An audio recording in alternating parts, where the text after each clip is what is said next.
Hello, hello!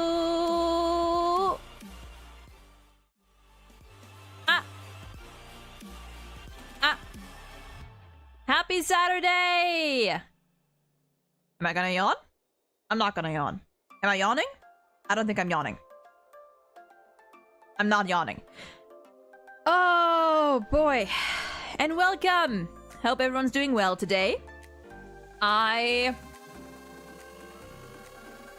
am less tired than I was yesterday, so you know what? I'll take it. I'll take it. Anyway, Nova, welcome in, Draft Slayer, Hero. How do I pronounce that name? I'm not sure how to pronounce that name, but welcome in! Oh, it's Leon! Oh! Are the numbers supposed to be letters? And thank you for following on your other account too. Appreciate it. Oh, we reached 180 followers on Twitch. Nice. Yep, Saber. Okay. Makes sense. That makes more sense. I was like 40, 54, 54B, 54B row. But hope everyone is doing well today, or at least, you know, doing okay-ish today. You know, doesn't always have to be great, but I hope you're at least not doing too badly. Sven, also welcome in. It is a lore day. It is time for Lore Saturday. Sucks that there's no day that starts with L. It's Latter Day.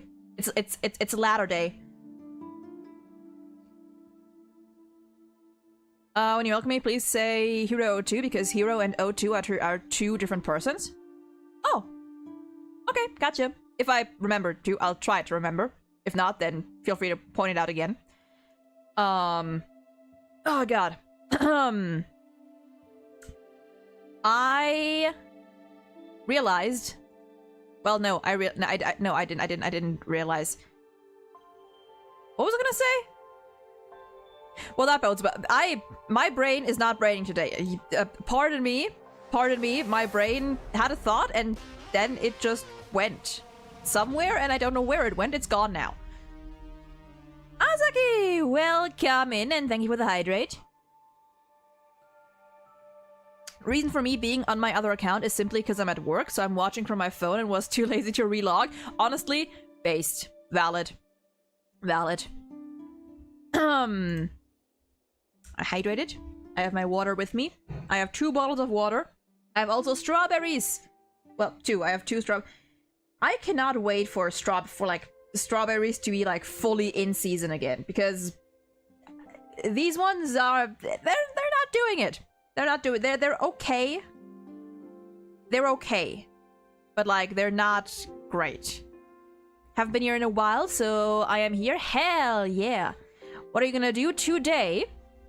We are going to continue a series that we started a little while back. The video for which, or the first video for which, will probably be up next week. I already it's already done. It's already uploaded and everything. I just have to, you know, well, actually upload it. But it is prepared. We are going to start, or we are going to continue our series of going through Honkai Star Rail character lore, as in their character stories, some of their voice lines, and comparing them to the paths that the... What is this music? What is this music? Oh, this is beautiful. Have I heard this one before? I mean, probably, but God, this is so pretty. Y'all just stop yapping. It is... No, this is all HSR. It is a Luafu soundtrack, but I don't remember this one. Ooh, I like it. I like it. As I was saying, yeah. So we started a series a while back where we go through Honkai Star Rail character stories. Read through all of them. Either on, you know, in the game or in the wiki, because I don't have all of them unlocked.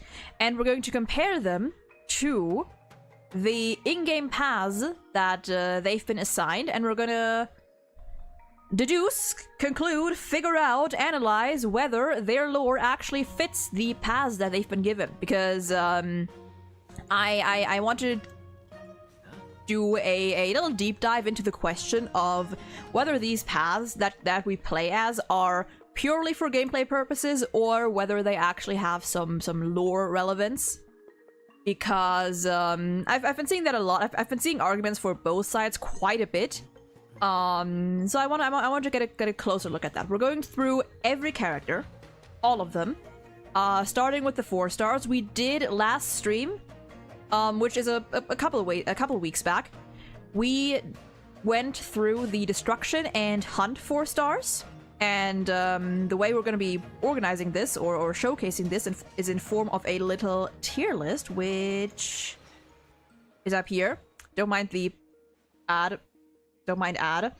Where we have 4 tiers, and we're going to be assigning these characters depending on whether either their lore and path match perfectly, or, you know, I cannot think of any better path for them.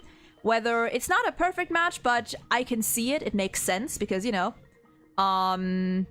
characters can follow multiple paths, and if the one that they've been given in game at least makes sense, you know, that's one. 1 tier for if it just doesn't fit. Like, for example, so far the only one we have there is Misha, who does in game follow the path of destruction, but we read his lore and it just doesn't really fit. I would almost say that he might even belong in complete opposites, but I put him in here for now. And that's how we'll be going through the rest of the cast as well. Last time we finished with the destruction and hunt characters. We're not going to be doing as many characters today because I think 8 characters in one stream is a lot. Some of these characters have a lot of text. So yeah. Are you just gonna read? I'm not interested. You don't need to be. You can lurk, you can leave. It's fine. Today is going to be mostly a reading stream. It's a lore stream. If that's not your thing, totally fine. I get that. That's actually really cool. I always wanted to do stuff like that, but never got around. Yeah, same. I've been thinking about it, and I was like, you know what? It sounds fun. And I'm sure there's like many people that also have never really bothered or cared to look into character lore for, you know, characters that aren't their favorites. And I think it will be a nice thing to do. Really fitting for me being at work, so I can just listen, so I don't cut my fingers off while chopping veggies. Honestly, based. And yeah. Nothing much going on here, just some chill reading and analyzing and interpreting stuff. So, yeah.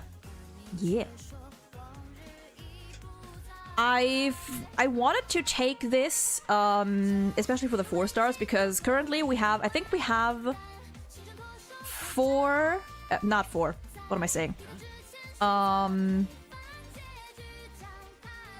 We're doing this path by path. So we did destruction and the hunt last time. And I'm probably, I do want to get this done in like 2 more streams. We have, I think, about 1, 2, 3, well, I'm not counting the Herta and Ting-Yun in these cases because I am reading their stories along with their 5-star versions.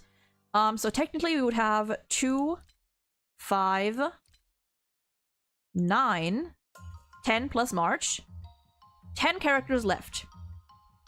Which means we can split it into 2 streams, maybe. 2, maybe a bit shorter streams. So today it would be the Erudition, which excluding Herta would be Serval and Chingtra, and the Harmony, which excluding Ting-Yun would be Asta, Yukong, and Hanya. Then no Danhang either. I feel like technically yes. I did already rank Danhang. I kind of like thought of this afterwards after seeing how many characters were left. we're still gonna read Dan Hang Il's story, and if, well, actually, you know what? Change of plans. The only character we're not gonna count is Herta, because Herta's 4 and 5-star versions have the same path. For Dan Hang and Ting Yun, we're gonna include the 4-star versions because they have different paths. I think that makes sense. For Herta, we could just go we can just do both in one go because they're both erudition. But we are going to include Ting Yun then, yeah. In which case, yeah, today it is going to be the erudition and the harmony. Okay. So with that said, I don't want to waste too much time yapping early on because, last time we did 8 characters in one stream and that took quite a bit out of me. So, you know, I'm probably gonna take like lots of breaks here, and we'll see how far we get. I'm. If it's too much, then we're probably gonna be stopping at some point midway and continuing another time. But I am hoping that we can get at least through 2 paths, and then we'll only have the Nihility and Preservation March left. God, we need more preservation characters. We have 4 preservations, and no one fucking uses Preservation March. Yeah, I have my water with me. I have 1.5 bottles of water. So we are going to be drinking a lot of water. But with that said, I would say that we can already go. Oh wait, hold on a moment. Okay, never mind. I thought chat was not I thought YouTube chat was not showing up again, but no, it is. They're also the same personality, where Fugue is different to Optimus Ting Yun. True. Ting Yun or possibly Fantalia, depending on what's in that story. Yeah. Okay, Castle App is running fine. Both chats are showing up on screen. That is good. So I say we get right into it. Skipping Herda.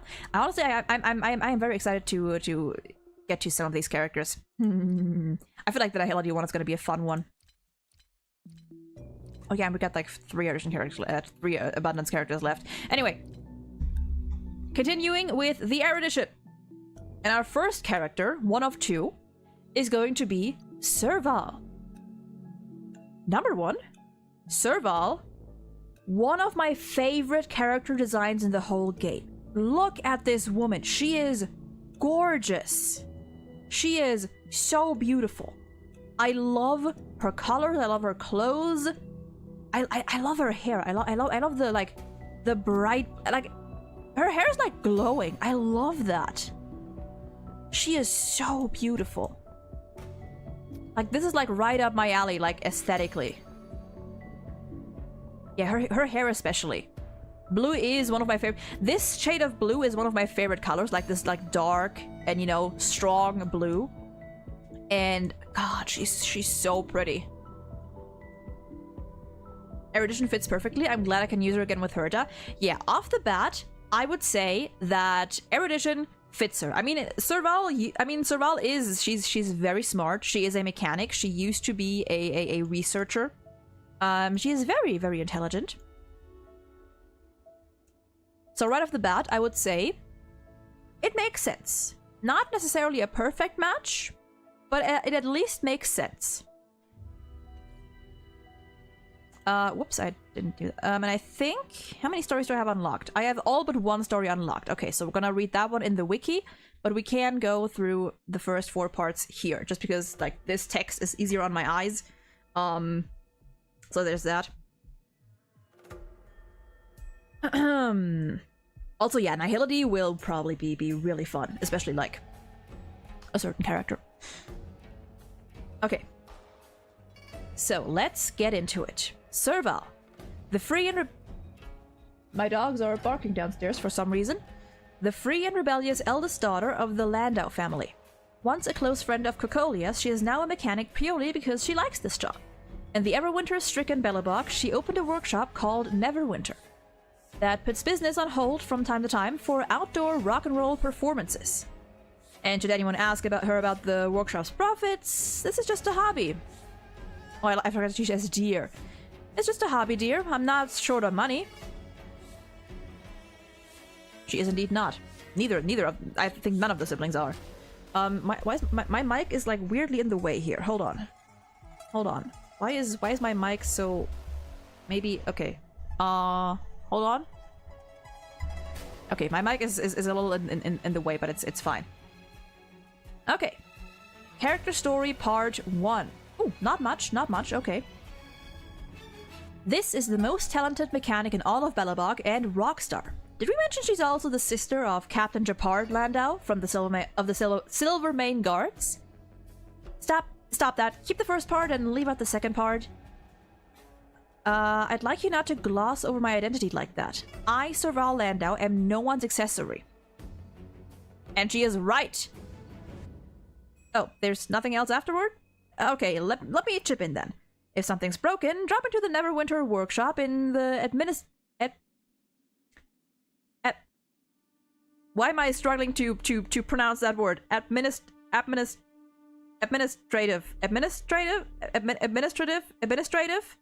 district in that place to see me anytime. Already struggling. I don't know why that word is tripping me up right now. Mania, welcome in! Still playing P4, it's the final week and I'm at my last quest. Hell yeah! English do be hard. What's that? You want to hear some rock and roll? Well, that's even better. Drop into our Neverwinter workshop in that district to rock this city with Mechanical Fever. Honestly, I kind of like that band name. Part 2. Yeah, okay, her stories are on the shorter side. Serval Landau owns a piece of land in the heart of Belobog's administrative? Is that how you say administrative? How do you say that word? Hold on. If I have to say it 5 more times, I at least want to know how it's pronounced. Hold on. Administrative. Okay, administrative. Okay. Excuse me. District. The Neverwinter workshop, where she, in theory, makes a living from her mechanical repairs. Who did you romance?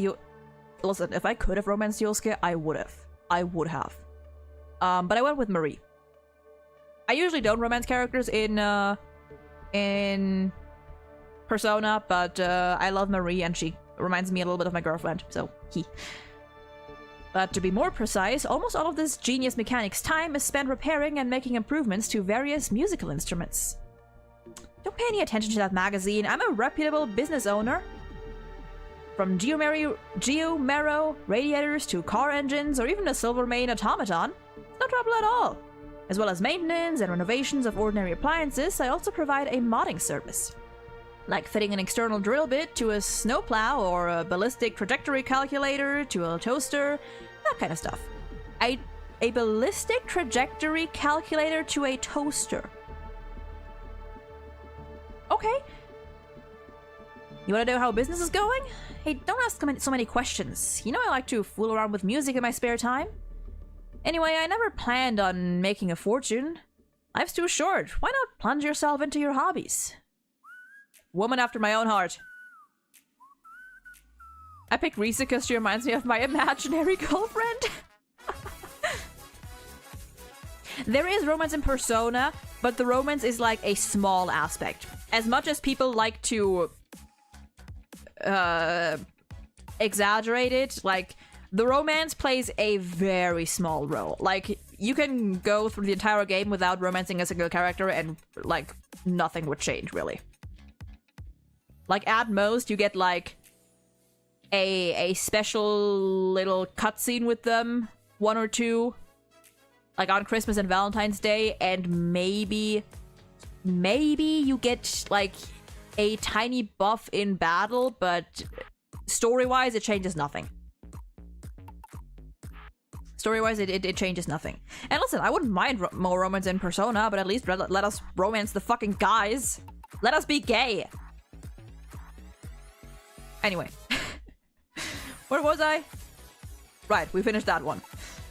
Part 3. Serval was able to rekindle her passion for music after cutting off all connections with her family. This led to her prestigious workshop becoming a base for her to rock out. Despite suffering constant complaints, this cutting-edge art style from before the Eternal Freeze is still sought out by hordes of hipster kids. Oh, I give up. Can you trashy tabloids and your so-called music critics focus on what's important, please? Suffering constant complaints, hipster kids. My fans and I would dispute that. But I suppose it's true that Mechanical Fever is popular with youths. At that age, kids are either full of enthusiasm or are underappreciated. No matter what your mood is, you always have to vent sometimes. And rocking out with me just so happens to be the best way of doing that. Just like what I did back in the day. Yeah, it's fine. Don't worry, I was just suddenly reminiscing about the past. God, I love her so much. Whoops. I love her. I like this statement. Where is it? Yeah, popular with youths. At that age, you're either full of enthusiasm or are underappreciated. Honestly, true. True. Yeah, she is very, like...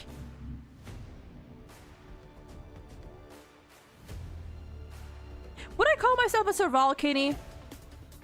Maybe. Maybe. Honestly, I think pretty close. I think out of all characters, Serval...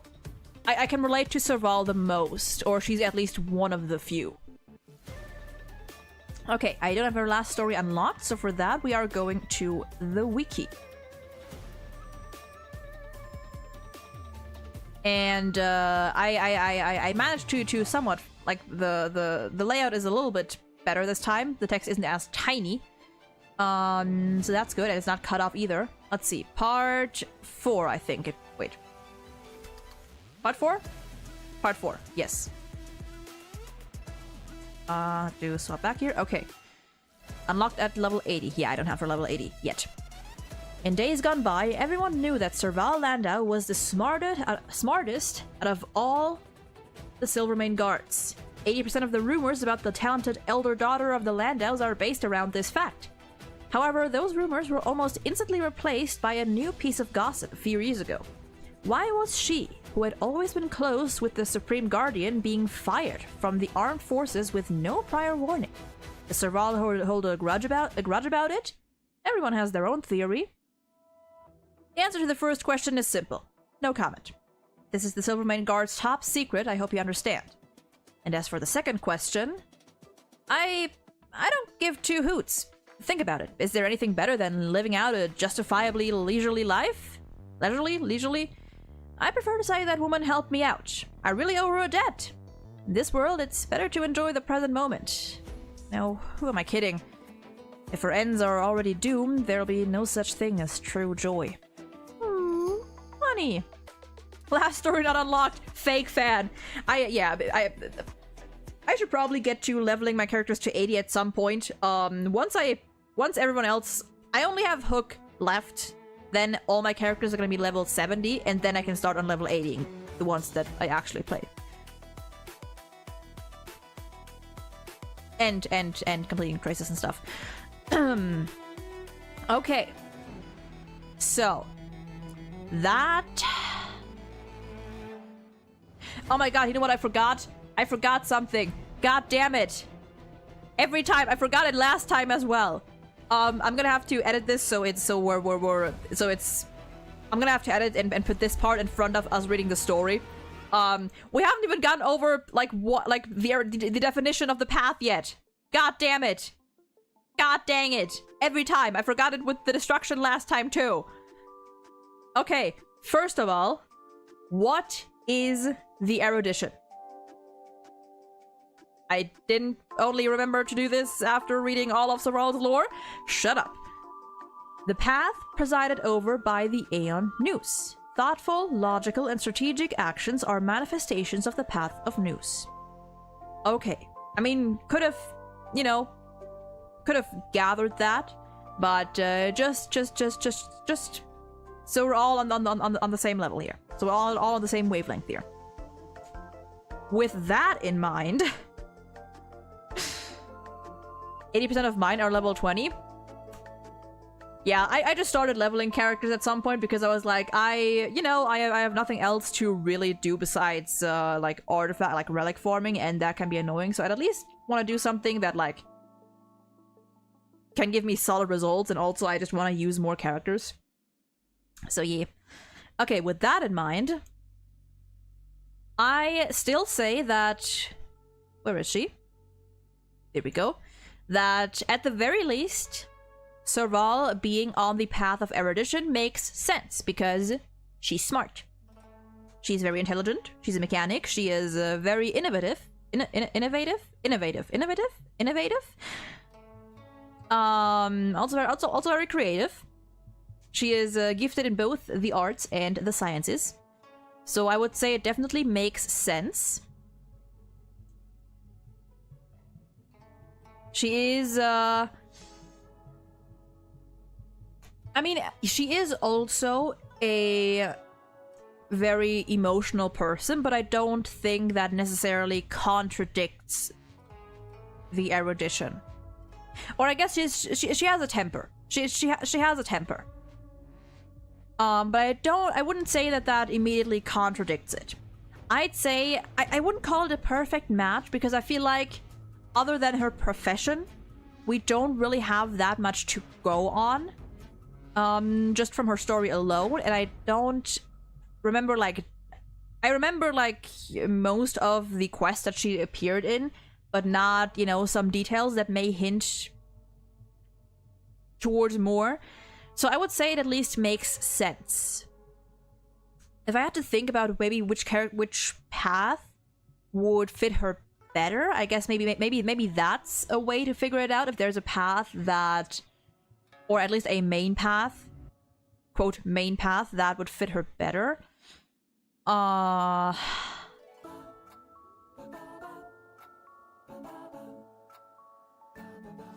don't know. I would say maybe the... I could imagine the harmony for her as well, to an extent.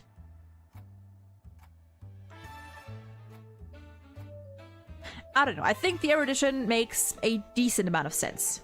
Or a good amount of sense. Not perfect, but it makes sense. I can see it.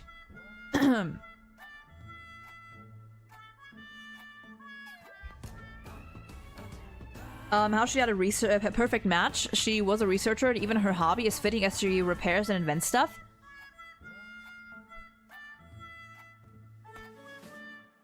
Honestly, you know what? Yeah, I think... I don't know, something is still... I don't know exactly what it is. Maybe it's just because...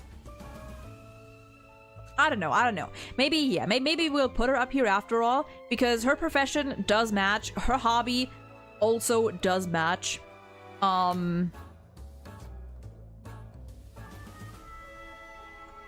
Yeah, no, you know what? We'll put her here. I don't know what was putting me off from putting her in perfect match, but maybe it's just me being like a little too like overly hesitant or something. I don't know. We'll put her up here. We'll put her up here. Either way, it fits. Next would be Chingtra. I know pretty little about Chingtra, honestly. I know very little about her. So I am a bit curious to know more about her. Again, like for almost all of these characters, I have the first 3 stories unlocked at least. So that's nice. How long are these?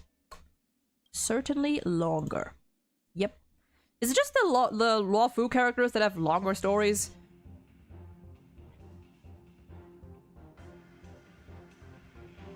The Gamba Gremlin. Okay, let's see. Yeah, literally all I know from her is she likes gambling. But maybe that's more. There's more. An ordinary diviner at the Divination Commission. She would never slack off in slacking off. Following her parents' wishes, Chingtra qualified for the Divination Commission.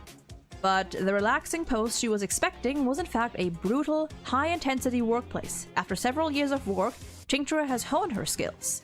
No matter which department she's transferred to, she's still the lowest level diviner. She would browse books and play ancient tile games to while away the hours? Is that how you say that word? What more could one ask for than a life like this? She even invented her gambling game, honestly, based. The legend of Qingque begins at the... Oh god, there's gonna be so many words that I don't know how to pronounce. Lyceum? From the time of Qingque's freshman year, right through her graduation, whenever exam grades were announced, the word Qingque was always followed by a number written in full. 60, with no exception. At first, her tutors thought that Qingque was just an average talent, unsuitable for academia, my god. So they didn't delve too deeply into things. However, as the same number kept turning up in the examination records, her tutors began to suspect that this wasn't a coincidence at all. Very soon, having long conversations with the tutors became a common occurrence for Qingque. Anyone familiar with this kind of sophistry will recognize that handful of sayings. At first, she's quiet and well-behaved. Or gifted. Then later on, the tone will shift to blame. A pity that big brain of yours is going to waste. I feel like I'm just being called out here. Before the grand finale. If only you could dedicate such ingenuity to your studies, then blah blah blah. Okay, you didn't have to call me out like that. Okay, jeez. Literally. The number one thing that I was told as a kid in school was that I could do so much better if only I studied more, if only I put some more effort in. You know, if only I did some of the extra work. And even my grandparents, they don't anymore. They've kind of like understood the point. But even back then, like the word lazy was thrown around a lot. So this, yeah, and like I was not necessarily a gifted. Well, they did give me like the option to skip 3rd grade, so to skip third grade. So I was gifted in elementary. Then it just kind of went downhill. If I put as much work into studies as in gaming, I would be a genius. Yeah, I fuck. Like, those statements, they irritate me so much. Like, that's how you can tell that these people, like, these types of phrases only come from people who truly do not understand. Who truly do not understand. Who think that it really is as easy as that. Like... it's so annoying. Like, the reason I didn't put as much work into studies and you know, like, doing voluntary exercises is because I didn't fucking care about it. I just didn't care about it. And I didn't want to force myself just to get a few brownie points or to get, like, a better grade. Like, that was not worth it for me. Another teacher of mine once told me, if you don't get anywhere in life, you become a teacher. I mean, listen, like, for some teachers that I had, I can imagine it. Like, some of these bitches clearly do not enjoy their job. Same, could skip to 2nd class to 3rd. I lost it when they added the alphabet in math. Yeah, oh... This right here is speaking of relatable characters, this one, definitely. But Qingque knew the kind of life she wanted far better than her tutors do. She kept repeating, oh, yes, sure, before turning straight around to fall asleep at her desk and just scraping by during the next exam. This was how Qingque responded to the coercion, and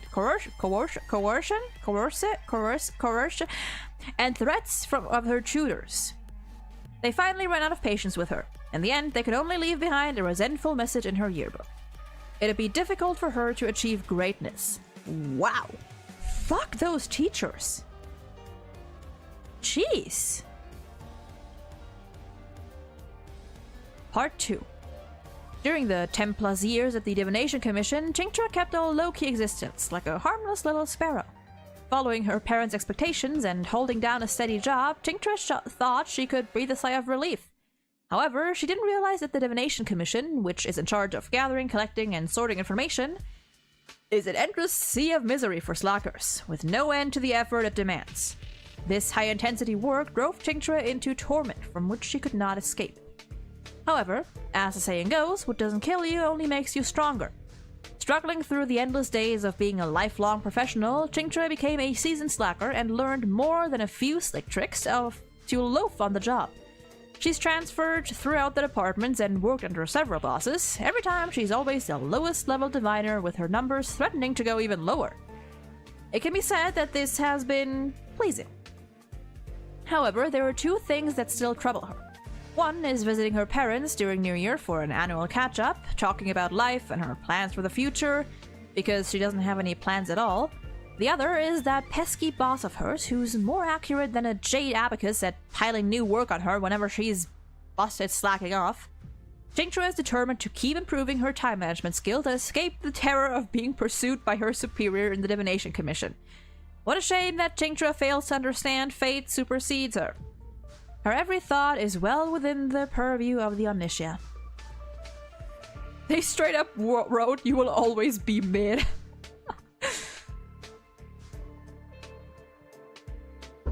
Okay, see? Here's the thing. Already, I feel like I'm liking Tinctra a lot more. Because, like, she's just pretty fucking relatable. Like, just not necessarily to me, just like, I mean, I'm not working a job that I don't like. I'm not gonna work a job that I don't like. But I feel like she's definitely relatable for many people. Like, she does her job, or she has her job because of her parents. And she doesn't like it, so she finds ways to, you know, pass the time in a more enjoyable manner. I do, sadly, more or less. Oh, that sucks.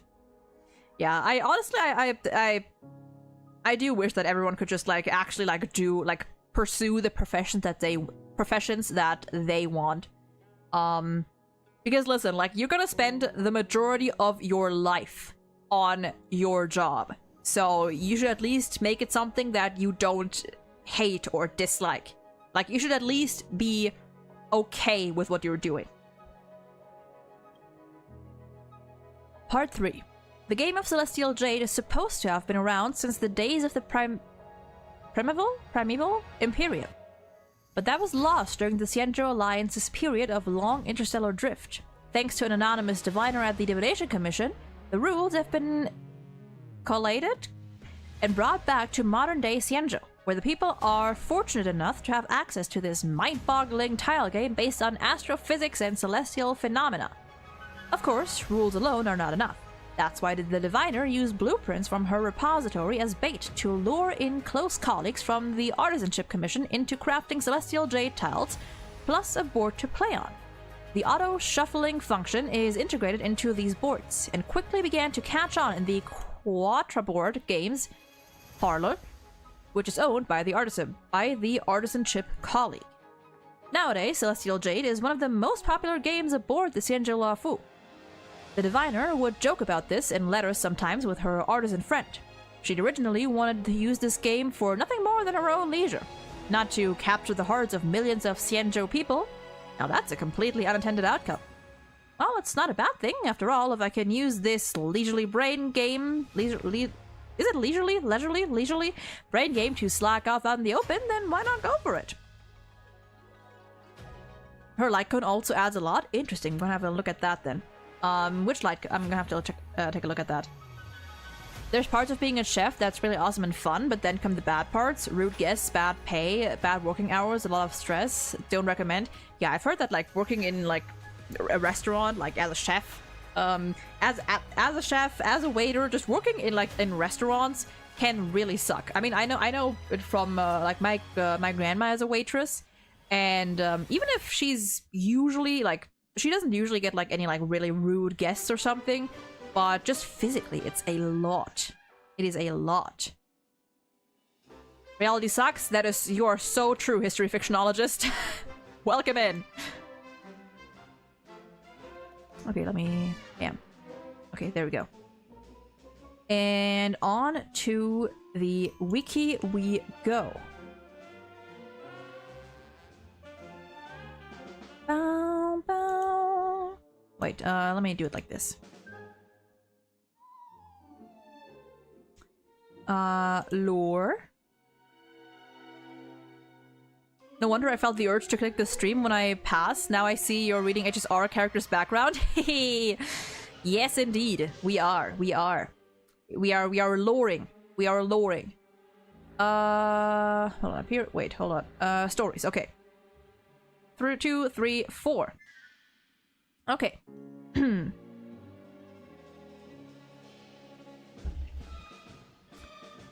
Only two advantages is I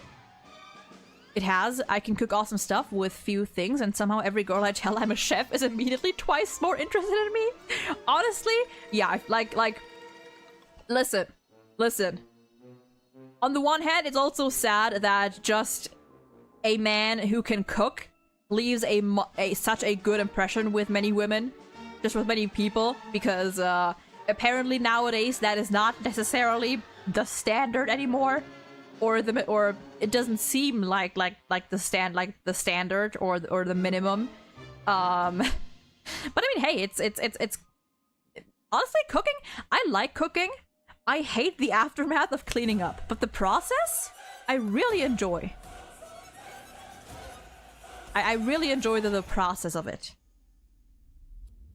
Should be today is another peaceful day. Wait, what did I miss something? Okay, let's see. Part 4. Being happy at work is an art form.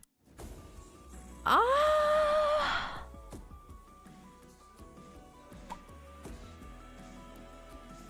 mean, it depends. It can be. First, never overdo any tasks. Higher-ups want to see their tasks progressing at a consistent pace before the deadline, so never turn in anything early. Second, never take the initiative. If higher-ups don't personally tell you what they want you to do, that is not your problem. Honestly? Yeah, kind of, yeah. Third, don't work hard by yourself and never fight for clout. If you can, try and drag someone into the suffering together with you. Whatever you do, never work alone for the sake of trying to demonstrate any kind of ability. Listen, I'm not saying she has a point, but like... Afterwards, you can give credit to your peers both as an easy hot tip or simple investment into your future, but also as a shield against the possibility of higher-ups promoting you. Promotion means even more work. The point is, there are 3 basic principles for happiness at work. Do not be proactive, do not say no, and do not be responsible. Did you get it? I mean, I wouldn't say do not say no. I mean, that is the one thing I would say, like, it's okay to say no sometimes, but listen, like, this is not necessarily bad advice, you know? Maybe the intent behind it is a little different, but inherently, I wouldn't say it's bad advice. Not if I drop facting infos. That quote is awesome. Wonder what my boss would say to that. He'd probably yell at me. Oh no. But especially this one. Like, I mean, the never take the initiative. Okay, that's debatable maybe, but if this one, like, if higher-ups don't personally tell you what they want you to do, that is not your problem. True. Like, if your boss expects you to do more than what you've been told, that... Yikes. That is... Ideally, that is a sign to not work for that person anymore. Because at that rate, like, you can do whatever and they still wouldn't be satisfied. Like, if they're not satisfied with what they tell you to do, then they're not going to be satisfied with what you think they want you to do either.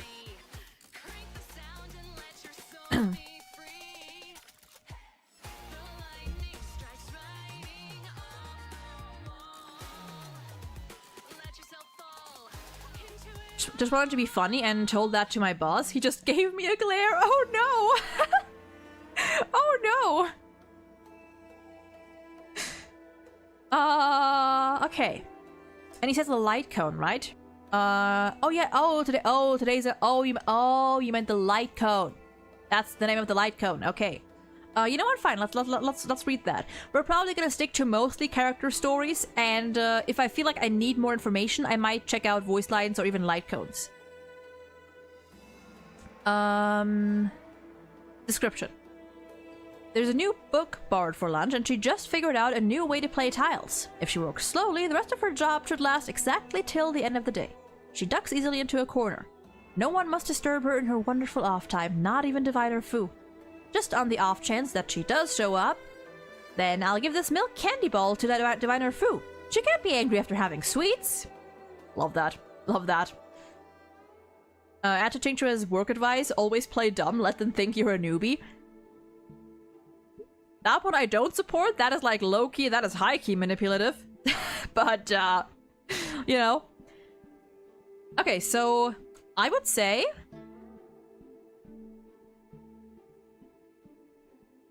Where is she? Where is she?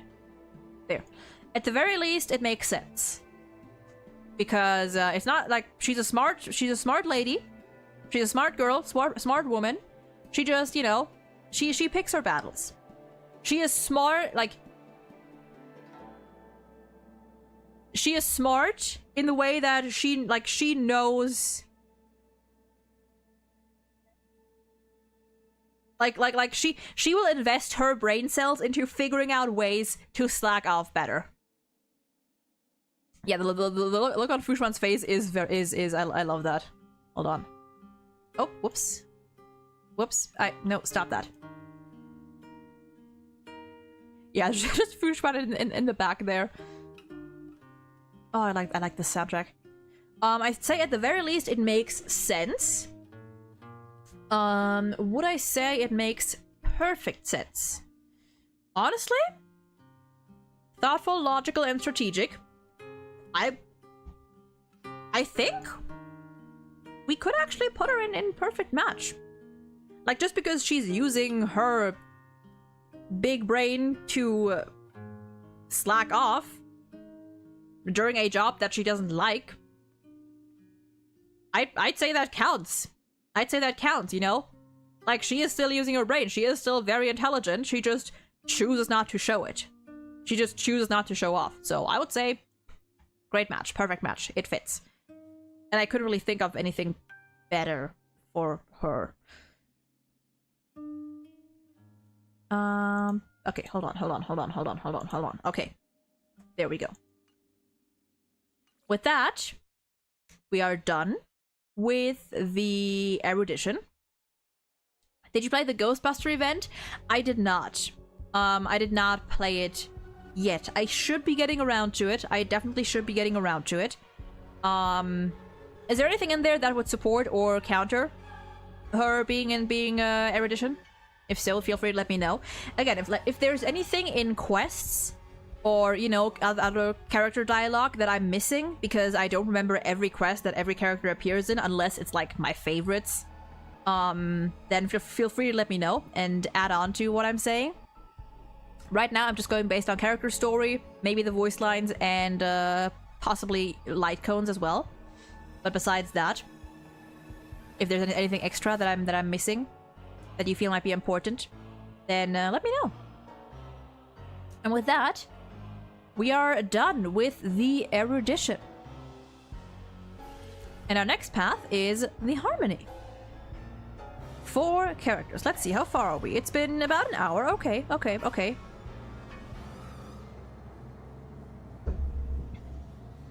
There, Chingchua uses her knowledge to become a company president to marketing her game successfully. Oh yeah, erudition fits. Erudition fits. Yeah. Okay. I say we can, we'll do 1 character and then we're gonna take a break.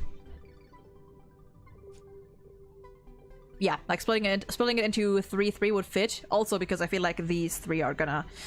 For some reason I have a feeling that Luofu characters are gonna have quite a bit of text to read. So let's continue onward to Asta, our first harmony character that we're going to be judging. Right off the bat, I don't know. Right off the bat, I don't know, honestly. Path harm only. I love that. I love that. Yeah, today we're going through just ladies. Yeah, true. Okay, let us. Oh, I have all stories unlocked for. Nope, I don't. I'm blind. Again, only the first 3. Don't forget the path definition. Thank you. I would have forgotten. My God, okay.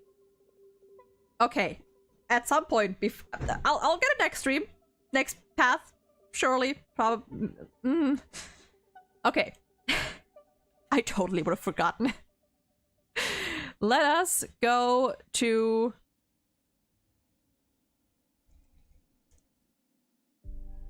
the harmony. Okay, and read the path description before anything else. The path presided over by the Aeon Shipe. Understanding, supportive, and cooperative actions are manifestations of the path of harmony. Makes sense. Understanding, supportive, and cooperative. Alright. Now we can actually go to the story.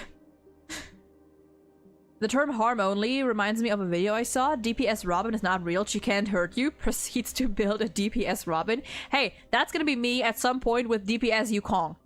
I'm gonna do it. One of these days, I'm gonna do it. As soon as I get her E6, I'm gonna do it. Okay, let's see here. A fiercely inquisitive and energetic young girl. She is the lead researcher of the space station Herta. Whether it is managing opinionated staff or courteously but firmly responding to the Intelligentsia Guild's devious demands, Asta handles it all effortlessly.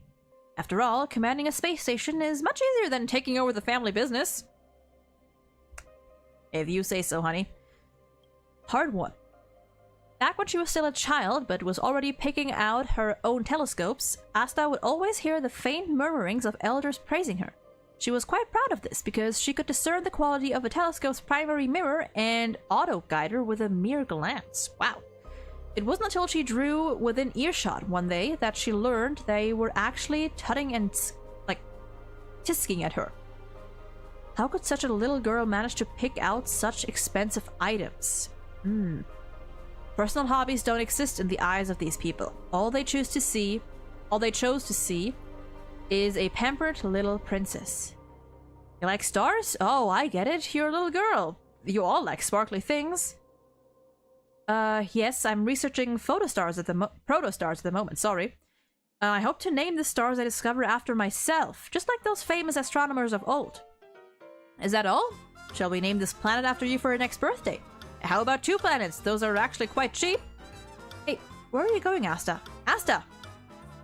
Were those like her, I'm assuming her parents or relatives or something?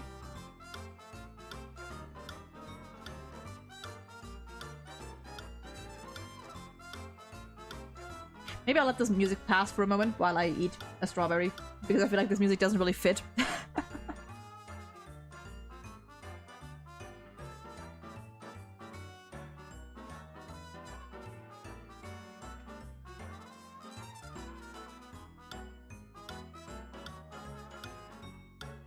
I'm also gonna prolong ads for a little longer, because we're gonna take a break in a little bit anyway. Important question. Strawberry with or without sugar? Without. I like my strawberries. I like my pure strawberry taste. And I don't like things that are too sweet.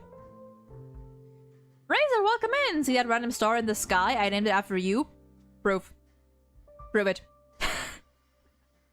Show it to me. Show me the proof. Yeah, I'm not a fan of like hugely sweet stuff. Asta still owes us that Starfleet Dreadnought battleship she promised. Did she promise us that? Did she? Okay, this is the better music. She knows that it doesn't matter whether she and her mother are reliable volunteers. People just want to see them here, that's all. After apportioning the food, the people disperse one by one, leaving behind a little boy. His right hand is wounded and his eyes are like that of a wolf as he stares at her in a way she doesn't like. Are you going to ask me to borrow money? don't want any money. I have to pay back the cost of this meal, but I don't have any money on me. Occasionally, friends she never recognizes would come and ask if they could borrow money from Asta. However, it's the first time she actually heard someone offer to pay her back. Her eyes widen in surprise. Listening in, her mother can't help but laugh. You're still a kid. What kind of work can you do? Fight. That's not a good job. How about this? I'll give you a job. To this day, in Asta's heart, the bill for Arlen's meal was settled the moment he said that he'd pay her back. Aww. Oh, that's cute. Oh. Also, what was... I don't wonder what kind of event they were at and what Arlen was doing there to begin with. But I didn't know that was how they met. Interesting, interesting. So they did meet as kids. Or at least when Asta was still a kid. Part 3. The stars follow their own orbits, but what about humans? Can we humans ever hope to control our own destiny? A wealthy family background grants Asta the power to explore the stars, but also become her personal shackles. As she grows older, Asta's vow to become an astronomer was viewed as increasingly radical by her family. She begins to lose count of how many times she'd argue during family meetings about this very thing. Until one day, after a family meeting, a puppet girl walks in. Herta. And one of the family members who were so domineering a moment ago suddenly changes into a yes man. That's the girl. But no buts. I didn't come all this way to listen to your garbage academic reports. I'd rather listen to this girl debate with you. I want to see her on the space station within 3 days. And with that, the puppet girl walks straight out without looking back. Badass move on Herta's part, honestly. Respect. Lenny! How late am I? You are about an hour late. Well, 40 minutes. We got through Servald and Tincture's character story, and we are almost done with Asta's. But hope you're doing well today, Lenny. Source, trust me, bro. Do your parents even love you if they don't buy you planets? True. If they're not willing to buy an entire planet for you, do they truly care about you? Okay, and the last story we shall go to the wiki for. Well, bam.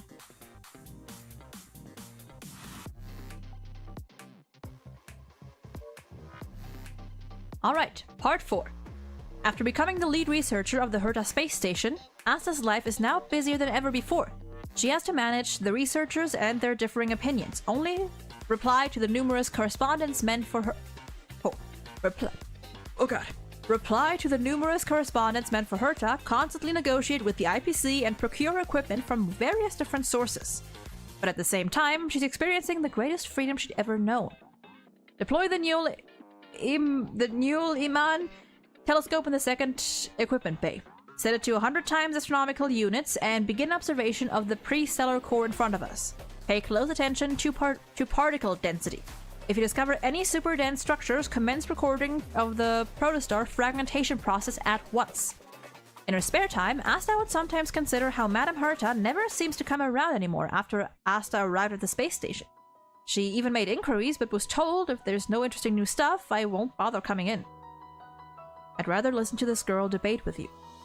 She thought back to the words Herta had casually told her family on that day long ago. The Herta of her memories seems to stand out amongst resplendent starlight, giving her the power to control the starry sky and her own destiny. Okay. I want to read her light code. See if there's anything there. Let's see. What's it called? Planetary Rendezvous. She had no idea what to expect when she first started out on this journey. All she knew was that she could at long last be rid of the judgmental eyes and petty bickering of her family. She felt she finally understood what the poet was trying to say. One day, we would grow wings and forget what it was like to walk. The light in her eyes became the glittering stars. Okay.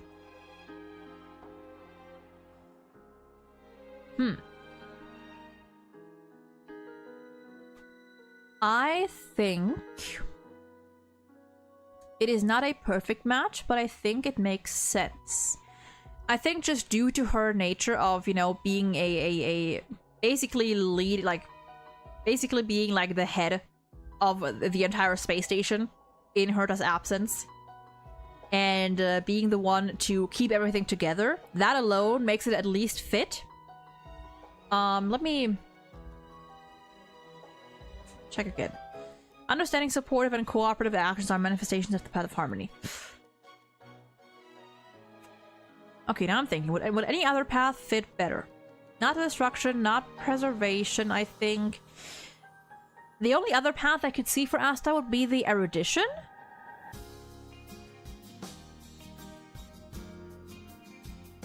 Wait, I love the instrumental version of this song.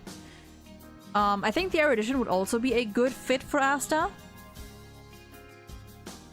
Besides that, I don't think there's anything there would be anyone else or any other. I think she fits pretty good. She enjoys what she does and feels good about it. True, true. I think her current position on the space station fits Harmony as her background story, truly is background story, and fits a little more into erudition. Yeah. Do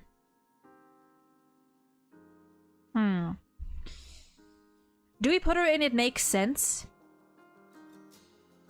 I think that, unlike most of these characters, the fact that the erudition also fits her a lot.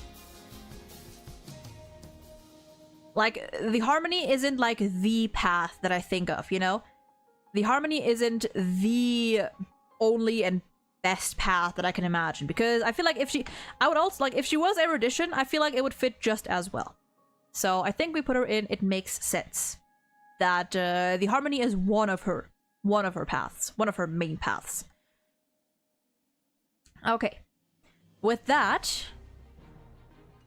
we are going to take a little break here. Because I need to go to the bathroom, I need to give my voice a little breather. And then we shall continue onward to our second half. Ooh, I love this OST. And also ads are going to be running on Twitch, so that's good timing. Also, can I bring up a point about Misha? Oh, hell yeah, hell yeah! We might have mentioned in the previous stream. Sure, go ahead, go ahead. Again, even if it's after we've already ranked the characters, if you have anything else to add, feel free. And if it changes anything, or if it adds, you know, if it adds onto it, then we can always adjust the rankings. So feel free, I can wait until you've done that. I can eat my last strawberry and listen to what you have, and then we'll take a break.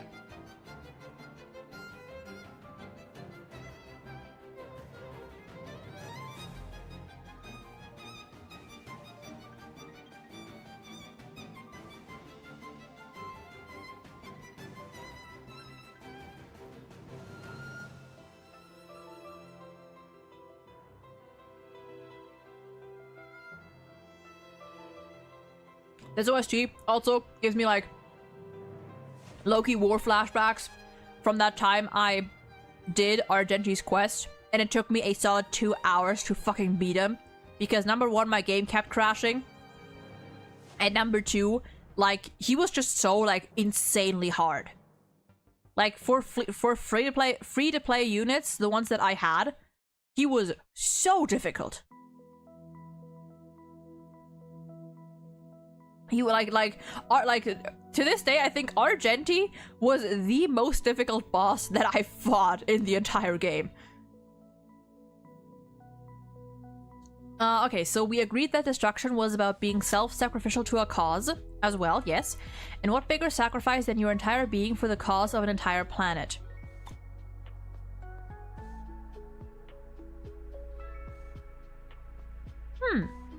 See, here's the thing. The reason that I said it doesn't fit is because based on, I was considering just Misha, you know, like Misha the boy. I was not really taking Mikhail's entire existence into consideration.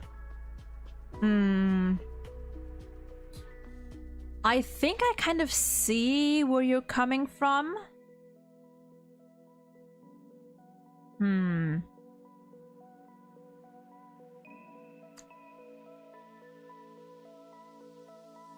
Uh...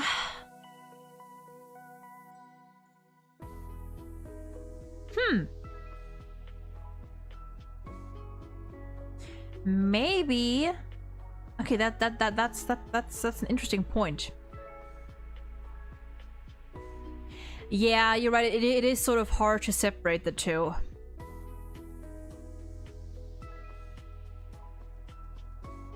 See, at first, even counting Mikhail, I wouldn't have put him in there. But if you put it like that, maybe we'll put him up here after all. It's by far not a perfect match, I think. Still, I think actually for Mikhail, out of the existing paths, something like the Harmony would actually fit very well. Or, you know, like the Trailblaze, obviously. But if you put it like that, and if we actually do include Mikhail and his legacy in this, I think the destruction could make sense. Yeah, you know what? I'll put him up here after all.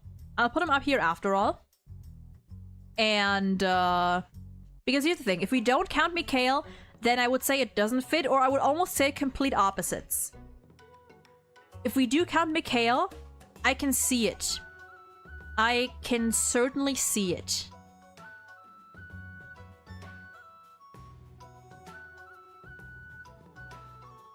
I can see it. Doesn't make sense? I think it does to an extent. I think to an extent it does. It does. If we count Mikhail and his sacrifice, I think it does. Not a perfect match, but I think it would make sense. Okay.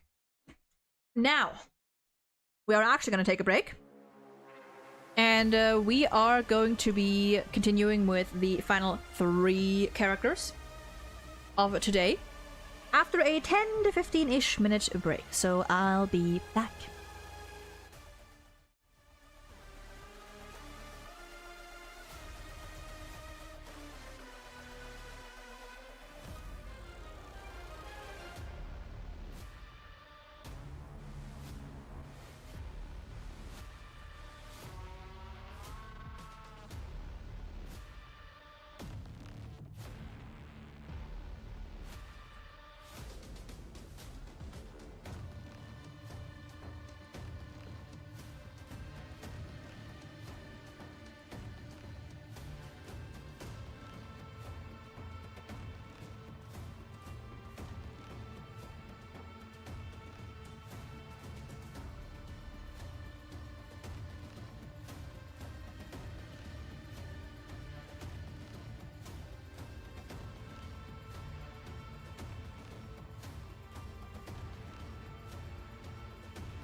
And we return.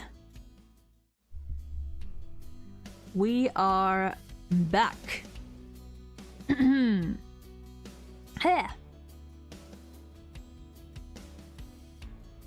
I have more water. I have more water. I am also getting hungry because I smell food downstairs, but reading while eating, not a good combination, unfortunately. But it's fine because we're already sort of halfway through this, so it's fine. It's fine. Nope. Is that where the song just cuts off? Apparently it is. Wow, okay.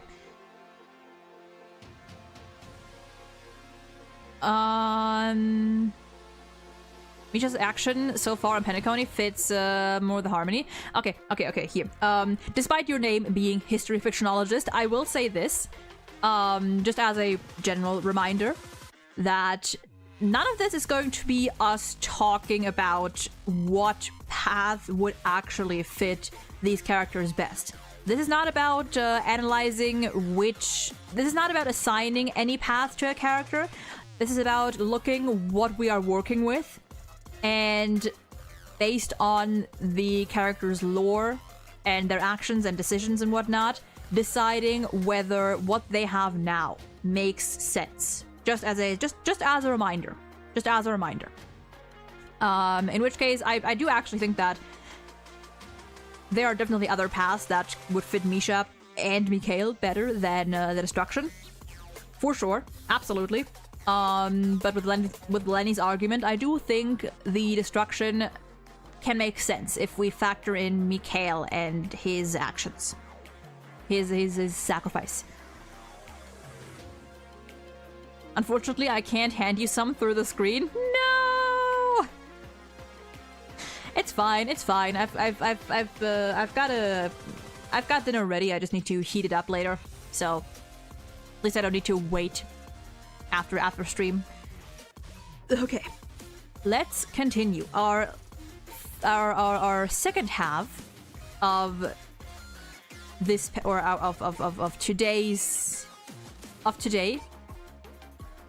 Our last three characters for today will be three Sanjo women, starting with Ting-Yoon.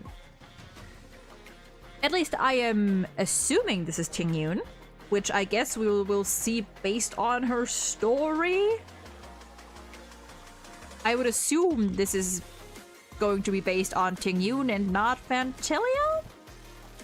Question mark? But we'll see. We'll see. I'll hand you some of my fish I've been catching in Shichiri. Fish. I'm at the end of the game, so they're pretty much useless. Fair enough. Hello, wife. Hello. She is very pretty. I kind of like her face. You know, I kind of like her face. Her face is like very, I don't know. She looks so eepy. You know what I mean? Her face is very cute. Okay. Let's have a look at Ting-Yoon. yeah. It's a slight smug three-mouth. Yeah. She looks familiar. Maybe seen her from some TikTok short. Maybe. She does have two versions. Maybe you've seen her 5-star version around. Okay, let's see here. A silver-tongued Foxian girl. Ting-Yoon is the head representative of the Whistling Flames, a merchant guild officially approved by the Skyfaring Commission. She has such a way with words that often leaves her audience eagerly awaiting for more of her captivating tales. As a result of her supervision, the Xianzhou trade fairs are now known throughout the cosmos. Try one's best to avoid conflict when possible and persuade those who can be persuaded. That's Ting-Yoon's motto. And just by that alone, I think the harmony already fits. Try your best to avoid conflict and persuade those who can be persuaded, you know? Like, try to get everyone on the same wavelength and try to avoid conflict. I feel like that already fits. Shout out to her trailer that has her selling Jing Yuan pictures. Wait, really? Wait, really? I gotta go back and look at that. Like, actually? Because, I mean, hey, whatever sells, you know? Personal opinion, I believe Path of Destruction leans more of a tragic past of the characters or a trial they face in the past. The Path of Destruction can, it can be that, it can also just be their general behavior. Like any sort of like reckless, aggressive, destructive behavior, whether regarding, you know, your surroundings, your environment, or to yourself. Can be any of those things. I checked the calendar for the first time in a while. It seems there's still 2 months left, and then there's Valentine's Day. I'm so looking forward to that. Oh, for P4. Yeah. I'm not gonna say anything about that, but yeah. There's a say. Foxians are born to do business. Linger a little while at... let me try that again. There's a say. Foxians are born to do business. Linger a little while at the Sleepless Earl Tea House, and you'll come to appreciate this fact. There's something you don't know, says that Foxian woman, wafting her exquisite, reticulated fan as she gazes at the skeptical man before her. Different lands raise their special type of life. If sand searcher seeds from the Bitter Water Confederacy are transplanted into the sacred soils of Vonwak, then they will grow into sweet oranges. This is naturally due to the fertile and balanced soil of Vonwak. And if the light fish fry from the... Oh my god, you are speaking words, ma'am. And if the light fish fry from Thalassa are introduced to my world and raised by the Vidyadhara at Scale Gorge Waterscape, they can double in size to over 3 feet long. Vonwak. The Whistling Flame's latest plan is to carefully select species with commercial potential and relay them via trade starskips for safe transport. Within 1 month, you'll get the first batch of goods back. These goods would add to the glamours of the Crystal Palace at the bottom of the Thalassan Abyss and can even become unique trading products for your nation. The man with gills blows out a few bubbles, which represents a slightly hesitant agreement to his culture. Then, his larynx pronounces some wondrous syllables. I thought the Whistling Flames were speculative traders involved in arbitrage. Are you planning to change the current situation of the logistics industry where the IPC reigns supreme? Tell me, how much do you want? For a return service, we take 90%. A broker just flips product from one hand to the other, or rather from one finned limb to the other. Or rather, nope. As the saying goes, real business seeks no profit. Real business seeks no profit. Interesting.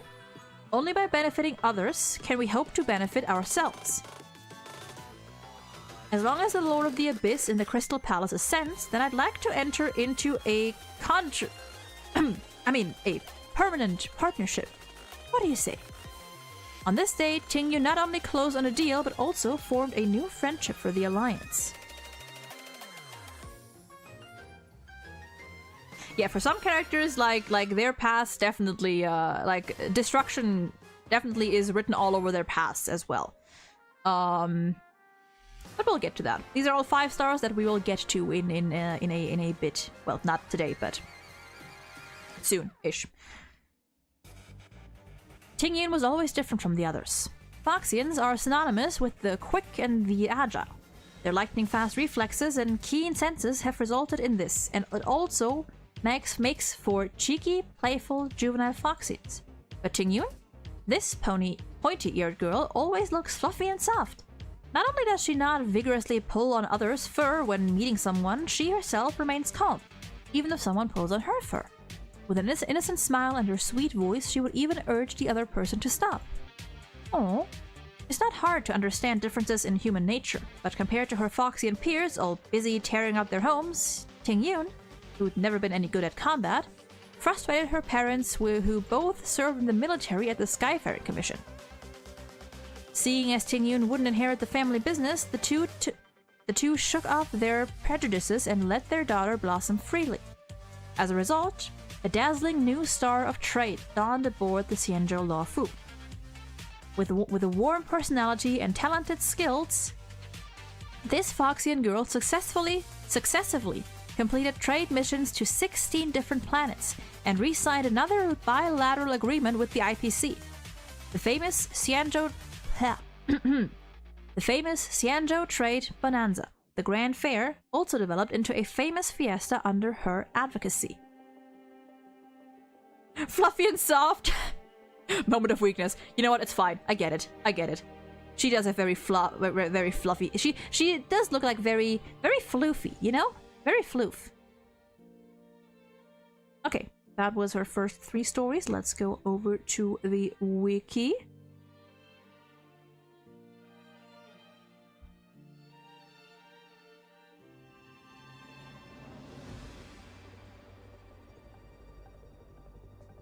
And go to her lore. Okay, part 4. However, if she hopes to be promoted to a Helm Master, Tingyun's gentle personality will shift from being a strength to a stumbling block. After all, the Skyfaring Commission has always been run by ace pilots, all of them warriors baptized by the flames of war. Meanwhile, Tingyun doesn't have the knack for driving a starskiff, let alone a skill for killing. That's the main difference between her and the current Helm Master of the Skyfaring Commission, Yukong. What's more, Yukong has already planned on handing over the future to Tingyun, but Tingyun doesn't know if she's truly qualified to take it on. To her, Tingyun is not merely a trustworthy superior or even a savior during a crisis. In her heart, Tingyun is also a kind of glorious idol. She views Tingyun as someone to entrust her spirits in, as a beacon to guide her. She wants to hold on to that starlight, but has discovered that she can only chase in desperation from the shadows. Until one day, that lone star said to her, "Times are changing. Shenzhou is changing. One day, this giant ship will grow utterly exhausted of a sky full of blood and war. When that time comes, the Skyfaring Commission will be your stage." She didn't know much of what was said. She didn't know how much of what was said was a joke, but she carefully sealed those words into the envelope and locked it in the back of the drawer at her store. She resolved to never forget. "Even if I can't go into battle, there's still a chance for me to show my strength," says the Foxian girl to herself. The Luofu is currently moored in orbit, undergoing reinvigoration after a campaign against the abominations. Flourishing commerce becomes the backdrop to this era. Understanding Yukong's expectations of her, Tingyun flies beyond the skies, seeking more alliances and friendships. When it comes to who is the best Helmmaster on the Luofu, people will naturally say, Madame Yukong is a champion. But if you ask me, my skillful oratory must count for some kind of Helmmastery, right? You know what? Let's read her light cone. I feel like we could add the light cones because it's not much. He immediately falls in love with the golden vessel and is about to... Actually, wait. Name of the light cone. Carve the moon, weave the clouds. He immediately falls in love with the golden vessel and is about to buy it. But the Foxian girl drags him aside and whispers, "Please return at night, Mr. Benefactor, and make up your mind then." As promised, he returns at night. The same Foxian girl opens the door and smiles at him. "Please follow me, Mr. Benefactor." A ray of moonlight shines onto the base of the edged plate. The artisan had traced the petals with lines of various depths, and he would not be able to see such details without the moonlight. He finally recalls why this item is called Carve the Moon, Weave the Clouds.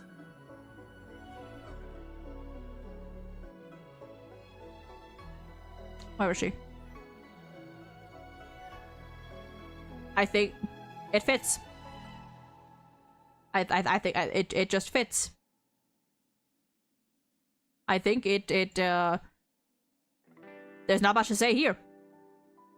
Like that is a pretty perfect match. Whether or not, like, we're gonna separate past Tingyun and current Tingyun for this one. At the very least, past Tingyun fits, no question.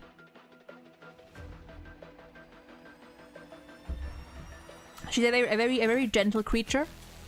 A very gentle creature. Strives to, you know, get along with people in, you know, whatever way, on a personal and a business perspective. Her increased aggro during combat is truly a mystery, considering that she's harmony personified. Her increased aggro. Oh, I mean, and listen, like whether that's true or not, but the thing I always hear people say is because of Fantilia, is that Fantilia's destruction just alerts the enemies to her more. Yeah, she is very creature. She is very creature. Until her neck snapped. Sparks, welcome in! Welcome in! I have something in my throat. Hold on. I just hit my tooth against the glass. Ow. Ouchie. But yeah. This is very interesting so far.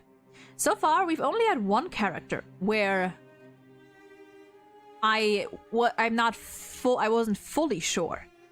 But interestingly enough, out of the 12 characters we've gone through so far, all of them fit in some way. Fascinating. Fascinating.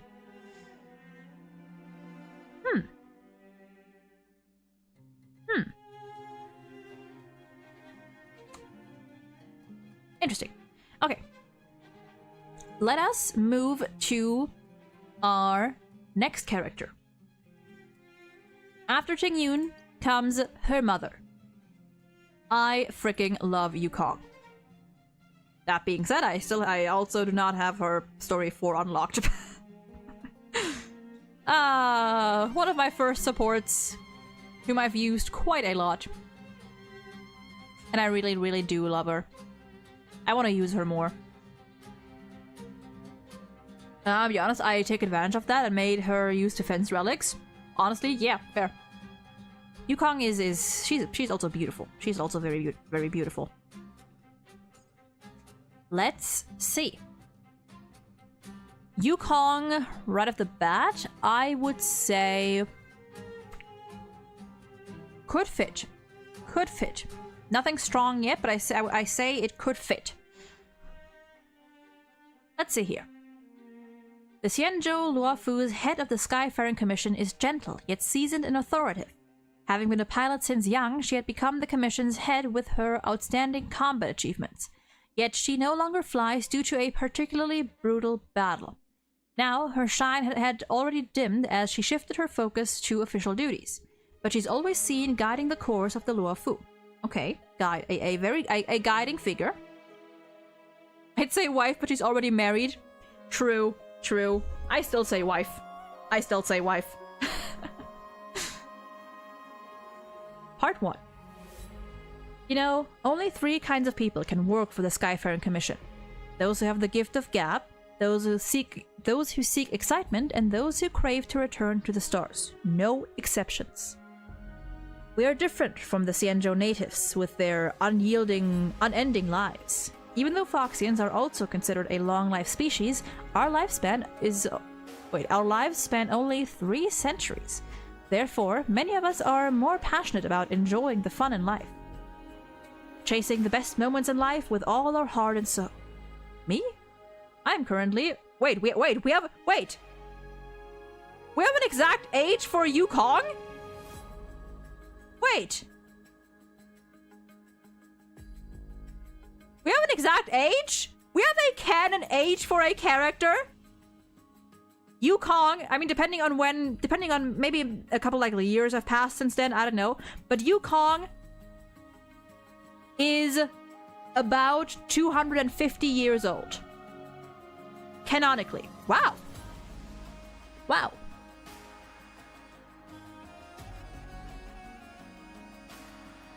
She never married. We know she never married. We know she never married, but she would have. She would have. 250 would. I mean, listen. Don't let Twitter hear that, because they're gonna get on your ass for age gaps. Even though you are a fully fledged adult. Insert that one meme of I'm an old lady, 46 years old. Change theme to love. She implied that she's close to 300 years old? I might have forgotten that. Okay. Let's keep going. Me? I'm currently 46 years old. I'm one step into my grave and have long gone past my days of merriment. You might know of my decisive and dashing days when I was younger. In the tales of older Xianzhou natives, you might even hear of my achievement, such as running 6 consecutive red lights. I had just become an adult back then, and I was dragged in front of the general for the infringement. Guess what happened? The general wanted me to join the Skyfaring Commission purely because of my piloting prowess, and he thought I was going to make it big in the Skyfaring Commission. Back then, he used to call me the delinquent girl. Later on, they all called me Ace. Old decrepits are useless, like torn strips of clothes hanging on a wooden stick. Years ago, I heard an old poem not from here. Its structure, rhyme, and form were different from Xianzhou poems. I don't like it, but this particular sentence stayed with me, like a ghost I could not chase away. I've witnessed how Outworlders age, how their skins sag, their muscles shrink, how their brains degenerate irreversibly, how their bones weaken and their eyes cloud over.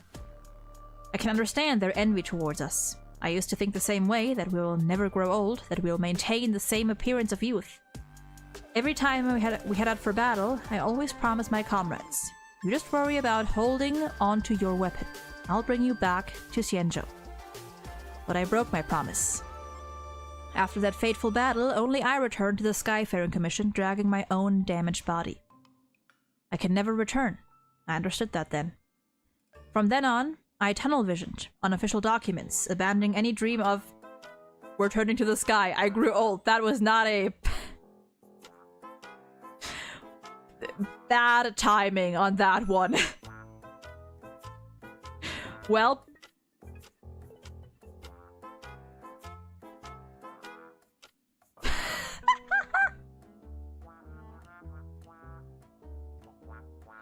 bad timing for that OST.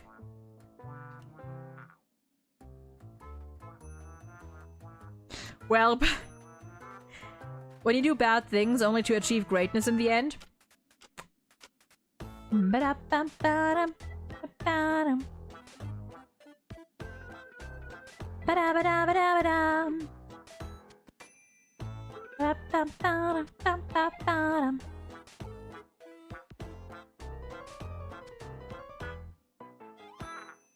Well, I'm gonna take another sip of my water while this plays.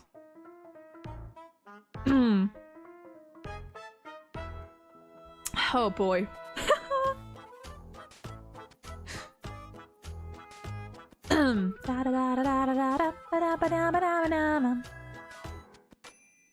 This is low-key a banger, though.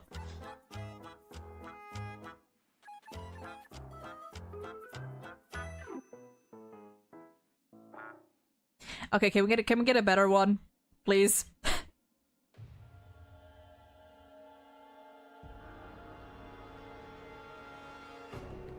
Oh wait, we have Amphoria's OSTs here already?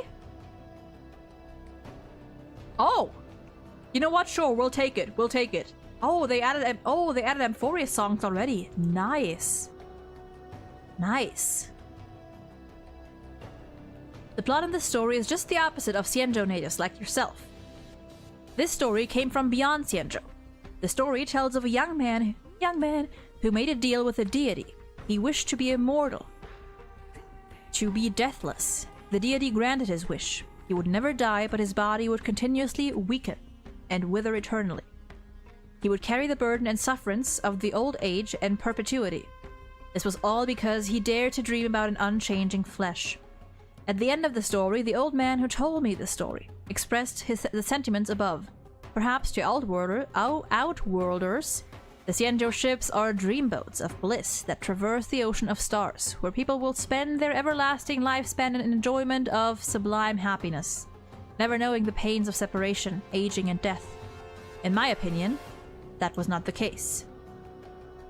Xianzhou natives are precisely experiencing an eternal deterioration. Sure, I'm as energetic as I was when I was 50 years old. I can drive a star skiff through a valley no wider than 2 yards. I can dance continuously for hours, and I can sing. You may find this difficult to believe, but I can sing better than many of the performing artists in the Exalting Sanctum. Can we have Yukong singing? Please, I need to hear Yukong sing. Hoyoverse. Hoyoverse. Please. Unfortunately, I will not do any of those things again. I do not want to do any of these. I do not want to do any of them, as they bring me no enjoyment. Not many things do. Not anymore. This is our deterioration. This is the deterioration of all Xianzhou natives.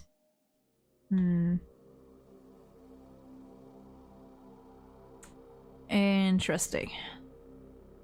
Let's move to the wiki.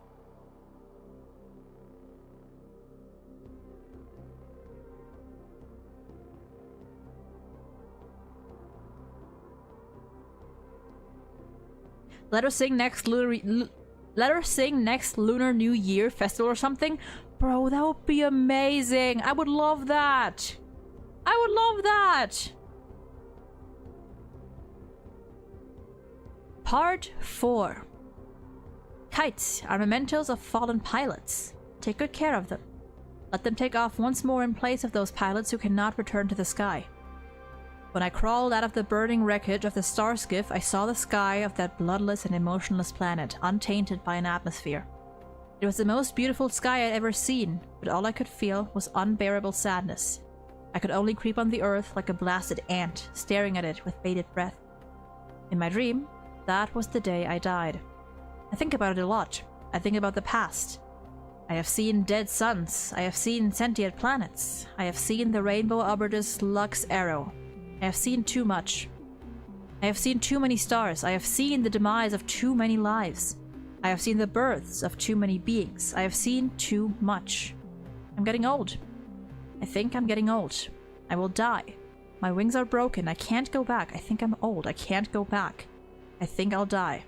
My wings are broken. I can't fly. I'm like an ant. I don't think I can fly.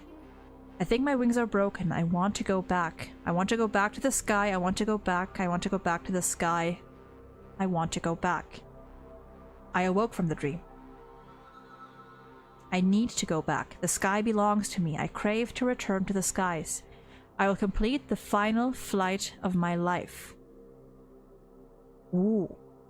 Oh, I love this. Oh, I like this one. Oh. Not saying, but I'm a bit of an elation follower myself. Fooled too much on the last stream. I got followed, she got mad at me, so I got temporarily banned. She's no fun. Well, don't fool around too much on my stream or you're also getting banned here.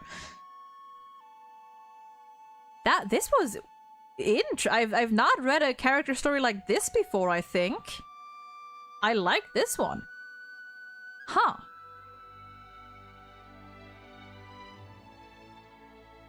As the saying goes, fuck around and find out, indeed. Yeah, PTSD can do that to a person, indeed. It would be wild if they have any of the characters sing in their Lunar New Year. That would be so good. Okay. Does Yukong have... I mean, she does have a light cone. Yes, she does indeed have a light cone. So let's go check that one out. Past and future. The wings of the paper kite in her hands were broken. Brutally reminding her of her beloved's tragic passing. She kneeled next to the fire of war, eyes full of sorrow. If you are the only one left to do this, then our sacrifice would... Gunfire raged on, painting the sky red without dampening its majesty. She looked up at the sky, eyes full of fury. God, this...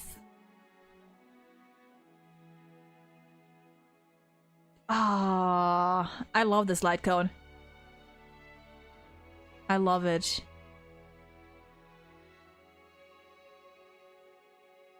I really want to go back and go through Yukong's story quest again. Yukong is one of the 4-star... Like, Yukong had... You know, funnily enough... despite her actual kid not being the best, she had the advantage of being an early released 4-star, so she actually got her own story quest. Like, back then, we had way more characters getting their own quests. Even if they were shorter, I didn't really mind that, but her story quest was so good. Really wish she gets the March treatment. Yeah. God, Yukong is such a wonderful character. Oh, I love her so much. Man. I was so happy we got to see her again in 2.7. Even if it was only for a short little while. I loved that we got to see her again. Fooled her that the first half of the Pennyconey story arc is a true ending, and she totally believed me, and I even got her other followers to play along. Okay, fun fact, I still haven't done Luca's quest, I think. I still need to do Luca's quest. There is many companion quests that I haven't done yet. Quite a few.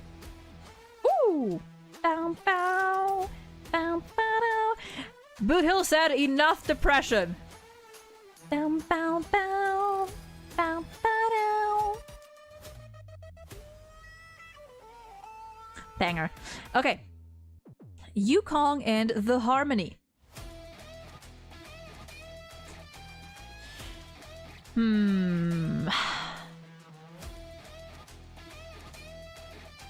I think it at least makes sense. God, this is such a fucking banger. I saw someone theorycraft a new kit for Yukong where she's a 4-star run Mei, and she was a good Rappa support, so you run her and 5-star Qingyin together. That would be lovely, honestly. Fudge this fudge and PTSD story. We need some hard rock. Hell yeah, brother. Yeah, I think that the Harmony, in a sense, can definitely fit. Because she is, I mean, she's very mother. She is, the story also described her as, like, a guiding figure, despite, you know, not being as, like, active in her duties anymore. She is still a guiding figure for the Skyfaring Commission on the Law of Fu. But I think the hunt would definitely fit her better. So she goes and it makes sense. She goes and it makes sense.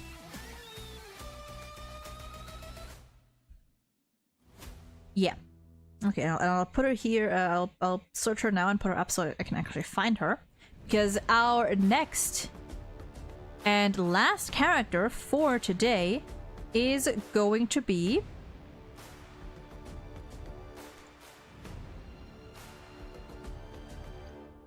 Hanya. Can I say, Mike, I only, like, I rarely notice this, but my god, the shading of Hanya's chest is insane. And, like, I guess it's more so the clothes that highlight it, but Jesus. Disagree with Hunt being a better fit, but yeah. I think the Hunt is another good fit. I don't know what I'd consider Yukong's best fit for a path, but the Hunt also fits, I think. And simply because I don't think Harmony is, like... I don't think Harmony fits her the best. So... makes it look like it actually has a shape. Yeah, for sure.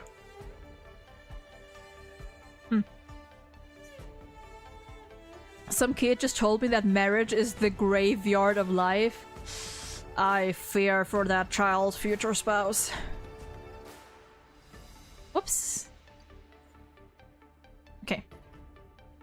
Did you get that letter cook achievement for Hanya? I don't know if I did. What is that? What do you have to do to get that achievement? I don't know if I did. Maybe? Okay. Our last character for today. And after that, we're gonna call it here. I think, honestly, making these kind of streams shorter is fine because it really is just me reading a lot, and it also makes it easier for me to edit these, I think. So I have less of the VOD to sift through. Hanya is one of my favorite and respected HSR female characters. Hanya is great. Hanya is great. My girlfriend really loves Hanya. Let's check out her story. Just stand around as Hanya and let her do an idle animation of her mumbling and writing. I feel like I have to have done that. Probably. If not, then I'll do that. I feel like I have. Chest aside, the overall shading is insane. Yeah, honestly, yeah. Yeah. True. True. True. Okay, let's see. Okay, hold on. Right off the bat, Hanya and the Harmony. I think it can fit.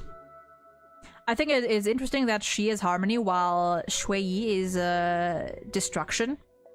Very opposite. Very much opposites. I think that's very interesting. I think it can fit. Hanya is like the HSR version of Shenhe. I get it. Yeah, there are some similarities, like color palette, or well, at least like hair and eyes and appearance wise a little bit. Yeah. I get it. I get it.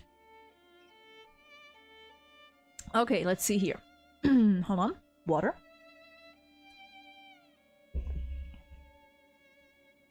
Water. Yeah, exactly. Like they complement each other. Okay. Oops. One of the judges of the 10 Lords Commission on the Law of Fu. She's in charge of interrogation among the 4 judges of detention, interrogation, incarceration, and punishment. She's in charge of discerning the sins of criminals and using her oracle brush to write down karmic punishments to be meted out.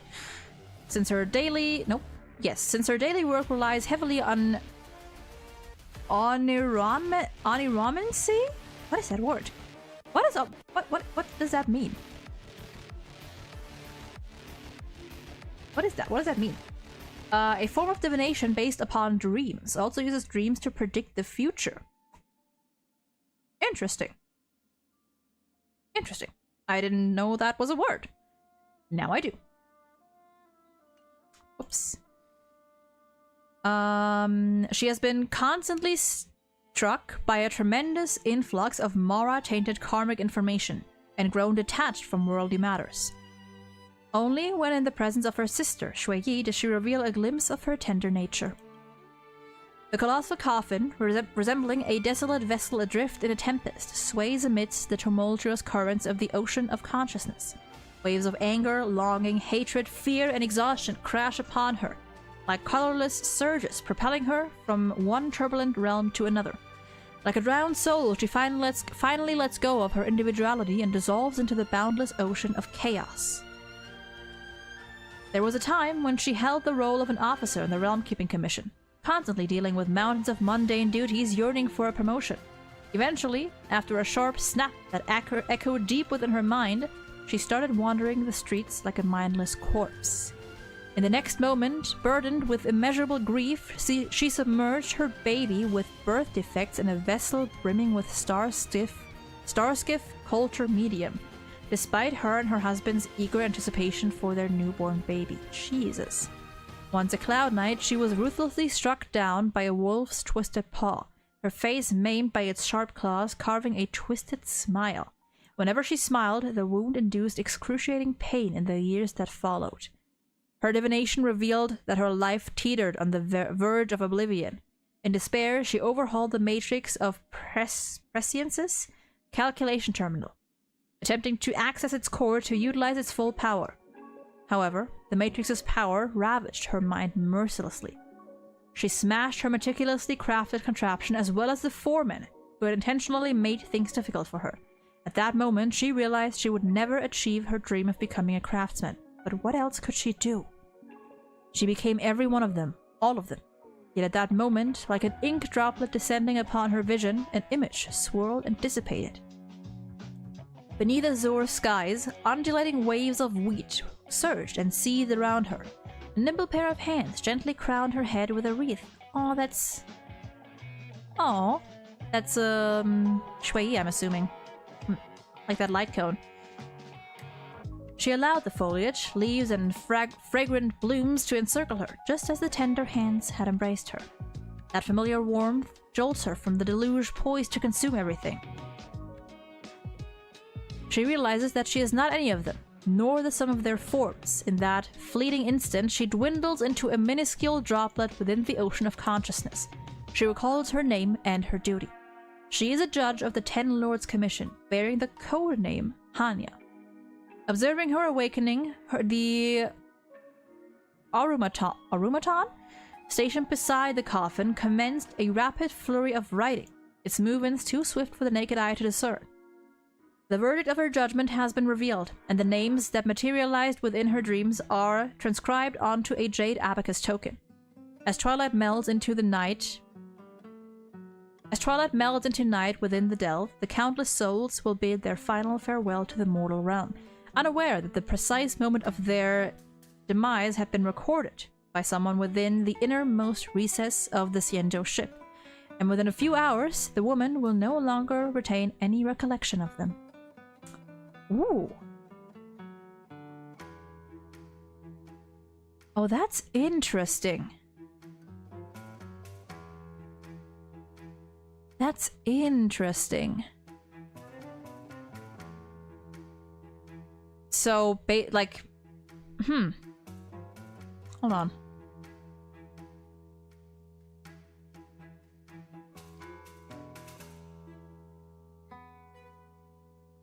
Huh. Yeah, so she basically, dives into the consciousnesses of all of these people, I guess, to properly judge them? Or not judge, to gather information. Oh, that's interesting. Huh. Gonna go get some lunch? I'll be lurking for now? Hell yeah! Hell yeah. Enjoy your lunch. God, I am hungry. I like your content, so I decided to subscribe and watch all your future live streams with great interest. That sounds so sarcastic. That sounds like it's dripping with sarcasm. If it's not, wonderful, I appreciate it. If it is, fuck you.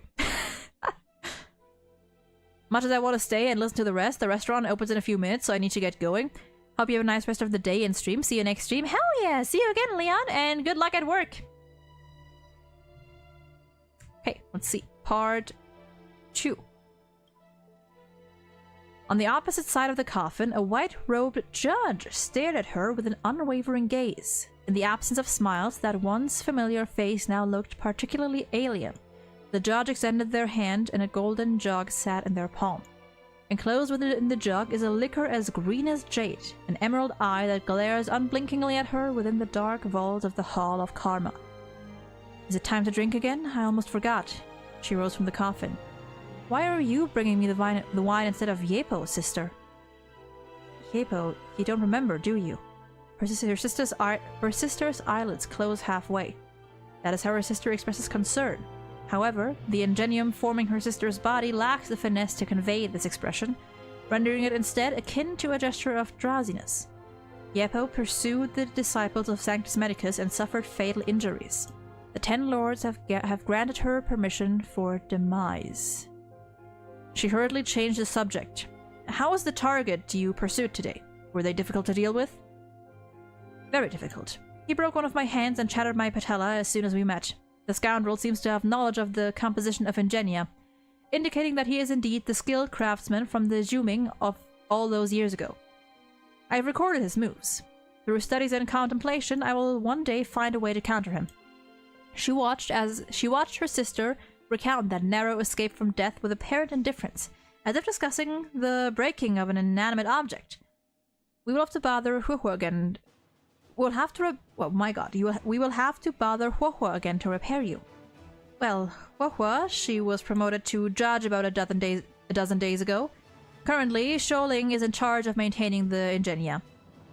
With a smooth and precise motion, her sister placed the golden jug on the edge of the coffin beyond her reach. The wine within the jug sat still, without a ripple. Drink this wine of oblivion and you'll forget everything. You don't have to go this far, my dear sister. I should atone for my faults through my own efforts alone. Just like how it is in her dream. Her sister's hands were placed on her head in a gentle caress, but she cannot feel even the faintest trace of warmth. I'm gonna change this OST. This OST is a little too epic for my taste.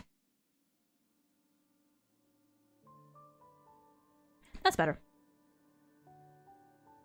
It's only a minor side effect of drinking the wine of oblivion. If I end up forgetting everything about you, then both of us can finally embrace our demise without any burdens.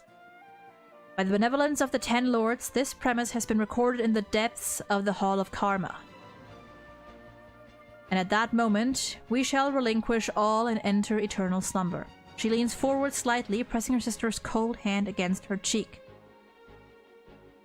She takes the wine jug from the edge of the coffin and with effort consumes the viscous liquid sip by sip. Though called wine, it lacks all pungent and invigorating flavor. Instead, it tastes like oil drained into the body of an automaton. But before that fateful moment, please allow me to carry out a few more tasks for you. For the 10 lords and for that general. It's a praise, seriously? In that case, thank you. I appreciate that. That is... who?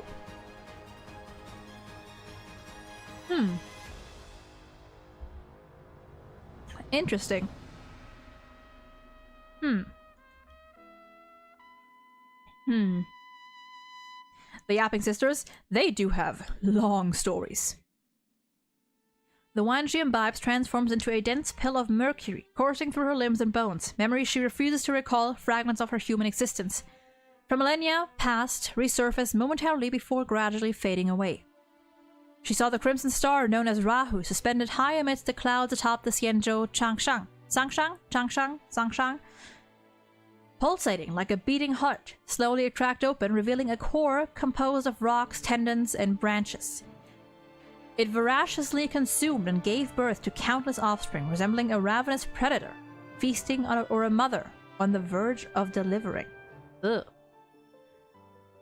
Beneath the nightmarish moonlight, she witnessed the Foxians of the Xianzhou Yaoqing futilely maneuvering their starskiffs, resembling powerless flies attempting to take down an invincible behemoth. Behemoth? Is that how you say that word? I think so. Only to be crushed and reduced to flickering sparks in the air by a Borisan beast ships. A colossal walking tree approached her amid the chaos of the battlefield, extending its myriad branches and impaled all who stood in its path, including her comrades. As she gripped her fractured sword for a desperate struggle, she suddenly saw a smiling face blossoming upon the tree. A reflection of her sister's face. It's me, my dear sister. Don't you recognize me? Ooh. The branches and leaves rustled, and the faces of her companions sprouted like fruits from the treetops, emanating raucous laughter. Do not succumb to death. Do not grow accustomed to it. Embrace me. Become a part of me. Flowers burst forth upon her sword, which then disintegrated into dust within a few heartbeats. Nimble branches gently crowned her head with a wreath. She allowed the foliage, leaves, and fragrant blooms to encircle her, just as the tender hands had embraced her. A colossal blazing sword pierced through her visions, scorching away the sweet yet putrid atmosphere, almost suffocating her. A towering figure in formidable armor crashed onto the battlefield like a meteor, bellowing at the towering tree with a valor that defined its name. Defined his name. However, not even that valorous warrior could sever the suffocating entanglement wrought by the colossal tree. Yes, it's that dream again, that recurring dream.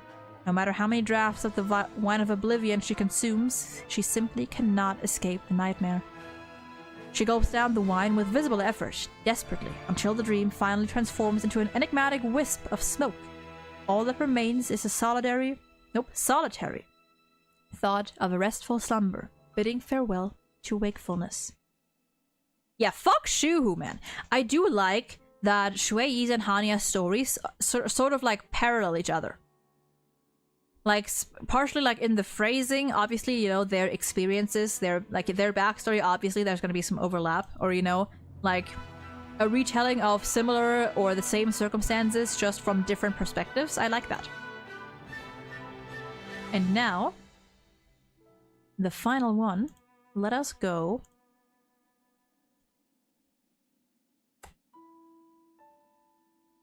over to the wiki to read the last part. Jace Live! Welcome in! Blanc Blanc. Blanc Blanc indeed. How you doing? Hope you're doing well today.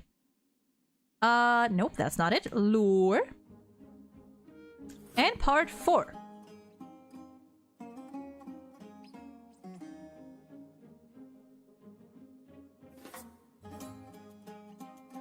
Ba-da-bam bam bam bam ba-dam.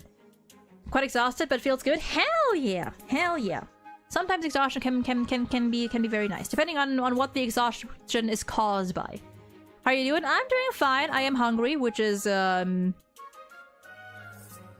why we're gonna be ending the stream soon. And my throat is starting to feel the effects of reading for 2 hours almost without break.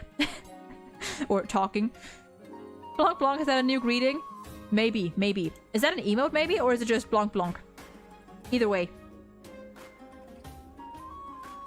Blanc Blanc indeed. Alright. Final one. And maybe we'll get to the... Does she have light? Yeah, maybe we'll get to her... Actually, maybe we'll get to these light cones as well. So we'll read this, and then we'll go to the light cones, and then we'll rank her, and then we're gonna end the stream. On one side of the coffin, a white-robed judge fixes her gaze upon the sealed coffin. Observing her sister's slumber had been routine during her human days.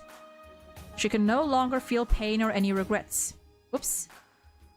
The consciousness residing within her skull informs her that observing her sister asleep is an arduous duty, similar to what she once did to herself. Making karmic judgments and delivering sentences are profound tasks, and such responsibilities must be exclusively entrusted to judges who have detached from the mortal world, yet remain attuned to the emotions of people, unlike automatons. While she can discern subtle shifts in the tones of human words and detect the tightening of muscles upon sorrowful countenances, none of these can stir even the faintest ripple within her hearts of forged steel, and no magic can bring back her emotions as a human. That is why her sister is needed for the Ten Lords' commission.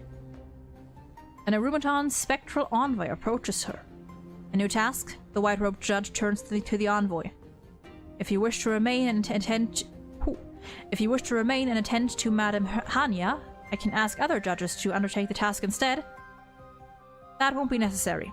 I don't wish to disappoint her. Furthermore, I've reached an agreement with the Ten Lords. For every malefactor I apprehend, I shall be granted the freedom to return to the mortal realm for half a day. She's been inside the coffin far too long, and I'd like to bestow such a chance for her to bask in the sun. Then please prepare your sacred vessels and commence the exorcism, ma'am. The Arumaton bows in deference. The white-robed judge remains emotionless as she peers into the darkness. Within her heart that no longer beats, there resides a simple aspiration, that her sister will dream a tender and blissful dream. That she will dream of nimble hands gently crowning her head with a wreath. I need a companion quiz that explores Hanya and Shuai for real. Honestly, based. We need... God, we need companion quests. 4 stars, 5 stars. We need it. We need it so much. Quests, after completing so much, I think of them as nightmares now. I mean, Persona quests are the same as like HSR or Genshin quests, as story quests. Last one was Yunli. They truly forgot about them. Yeah, last one was Yunli, and before that, the last one was what? Sparkle? Like in all of 2.x, we had 2 companion quests? Like, I don't know, like if they want to sell their characters if they really want to sell their characters, they're gonna give them quests. They're gonna give them spotlight to actually make them shine. I think the only 2 quests we had in 2.x were Sparkle / Black Swan and Yunli. 2.6 as a whole feels like 2 companion quests together. Kind of, honestly, yeah. Although I do think that as much as I appreciate them giving us more Boot Hill spotlight, we still have a lot. Like for Rappa, yes. I think 2.6 did a good job at showing us Rappa's character. Boot Hill, it was like, it was good. The parts that we got were amazing, but it was not enough. And you know, maybe I am just very biased because I love Boot Hill, but like there's so much more to him. Like they teased Boot Hill's past. They teased it. I've just completed all 69 quests today. Too bad though, Nintendo doesn't have achievements. Jesus. And how long will they delay Rekka's release?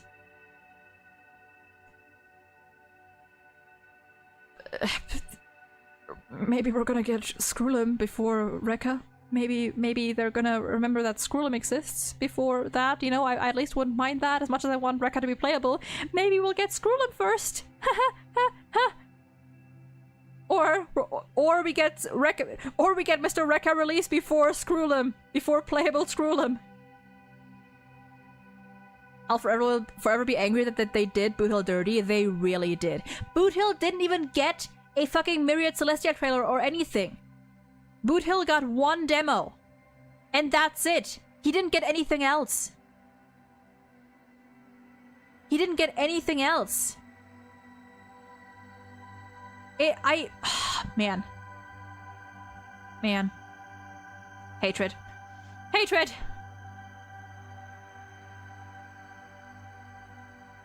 Yeah, Lingsha too. Aglaya at least has the advantage that she is a prominent figure in the story. Lingsha got a whole lot of nothing. She appeared in the story, yes, but like I feel like it didn't really tell us much about her. Like the war dance didn't really tell us much about her, like her story. Maybe around 3.8 or 4.0? Maybe. Yeah, no Myriad Celeste. Every 5-star should get a Myriad Celestia trailer. Every 5-star character, every character should get at least 1 trailer, and I feel like every 5-star should get 2. 1 just like a demo and 1 actual trailer that showcases their character or their story in some way. Genuinely. Like, it is baffling that they're not doing this. 69 is a crazy amount, though. At least I don't have to worry about them in New Game Plus. The only noteworthy things you get from those are missable costumes. Yeah, I didn't do it, like any of the quests in P4. I'm still coping on Lingsha. I failed to secure Hanabi. Hanabi's big sister. Yeah, no, they have the budget. They have the budget. Like,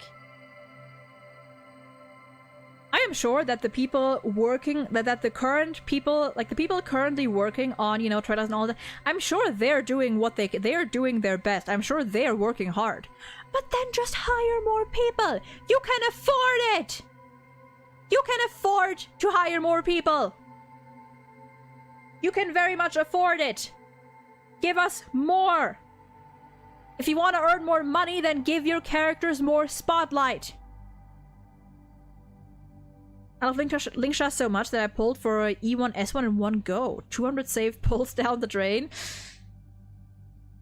Yeah, no, I couldn't pull for Lingsha. Although I was kind of interested in her character, I just, number one, I don't know enough about her yet. And also, Sunday was like right around the corner. But think about the nuclear power plants. You're right. How could I forget? Okay, let's read these last 2 little descriptions with light codes, and then we're gonna see. Return to darkness. Even though her sister was close by her side, she could hear nothing. The only thing audible was the voice of the depths in her heart, which grew louder by the minute. Big Sis's body is cold. Big Sis's body is not moving. A violent surge of fury irrevocably overwhelmed her so much that she didn't even find the time to clear her mind or to remember this crucial yet neglected fact. Big Sis's body has been cold like this for a very long time. Ooh.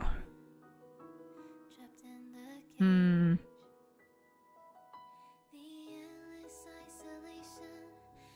na, na, na, na, na. Yeah, bro, their lore is incredible. Oh, this is a very short one. Under the blue sky, fields of wheat were dancing. The young girl was carefully weaving a flower wreath for her most beloved little sister. That was when they were still at the same height. That was when they shared the same smile.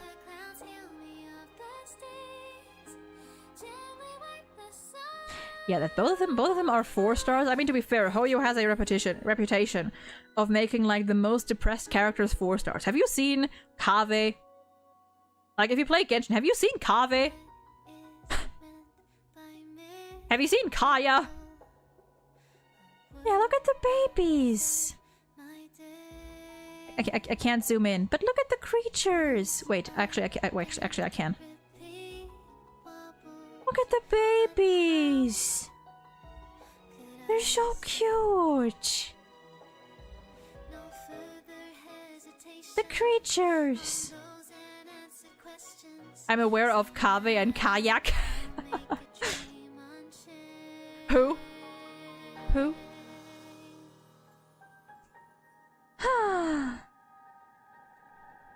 Okay.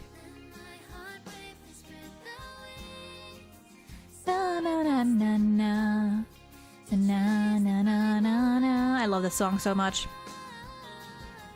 Na na na na na na na na na na na na. Hoyo games would probably have the most lore I've ever heard of. A close second would be Minecraft. Yeah, bro, Hoyoverse games have insane lore. Okay. Does Hanya fit the harmony?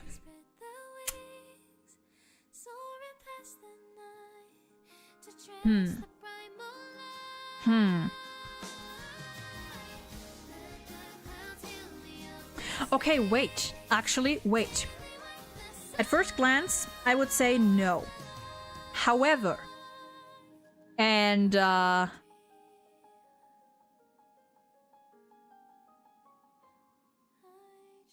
is okay. First thought would be no. Second thought would be possibly. Because based on my understanding of Hanya's character and what she does, is that she can basically,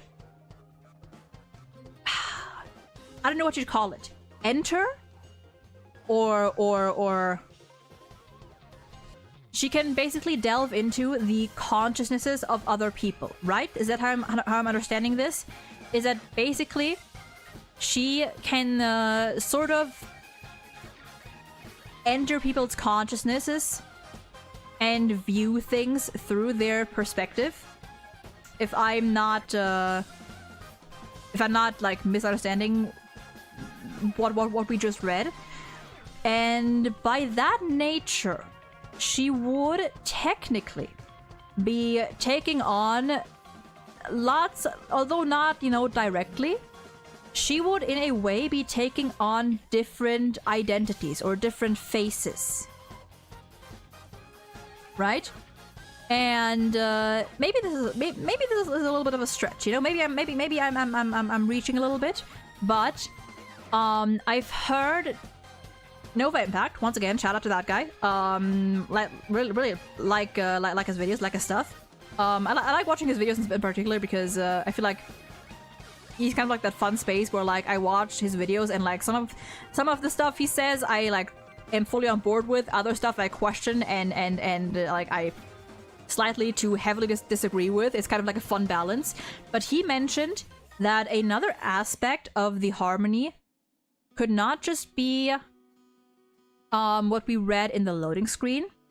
The idea of...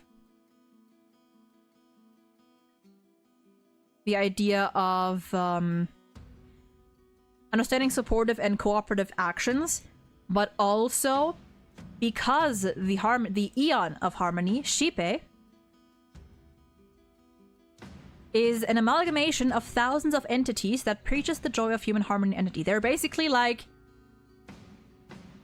an amalgamation of various different identities, various different beings that come together in one god. One god-like existence. And in that way, couldn't you say that what Hanya is doing is sort of similar to that?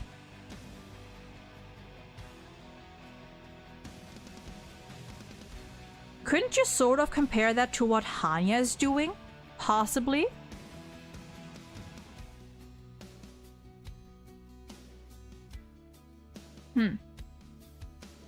That is the only argument for Hanya being Harmony that I can see here.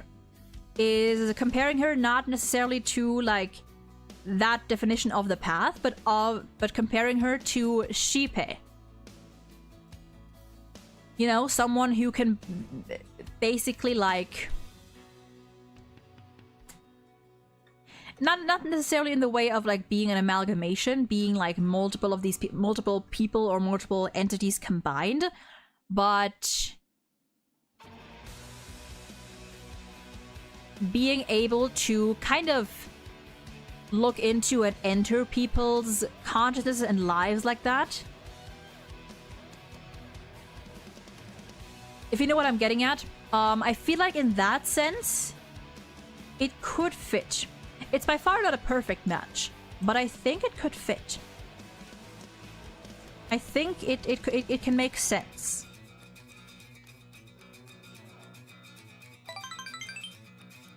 Sapphic Spider, thank you for the follow. I love that name. Hope you're doing well today. Have you already read the sisters' character stories? Salt and Bonez, we just finished that. We read Shui Yi's story the last stream we did, and already ranked her, and we just finished Hanya's story. If she wasn't revealed yet, I think she was Nihility. Yeah, I do think that Nihility actually, or maybe even the Destruction. Or, well, more Nihility. I think that Nihility actually would fit Hanya as a character quite a bit. More than the Harmony. But I think the Harmony can make sense if you think of Shipe. It might be a little bit of a stretch. But you know what? I'm taking it. My one issue with that is Shuhu is Pathstrider of Harmony, and I don't want that to be the case. Honestly, fair. The way I see Hanya's Harmony is that she's able to delve into and experience people's sins, and that the only thing that brings her happiness is the rare chance to talk with Shui. Exactly. Yeah, pretty much what I just said. Yeah. Like basically to yeah, her ability to dive into people's like memories, experiences, their brains. If you think about it, her gameplay is one old change away from being a full-on Nihility unit. Fair point. Fair point. Fair point. Yeah, honestly, like, regardless of path, so many of these characters have like, extremely tragic backstories. You know what I'm gonna do? I'm gonna real quick, just to go wham. I just realized something.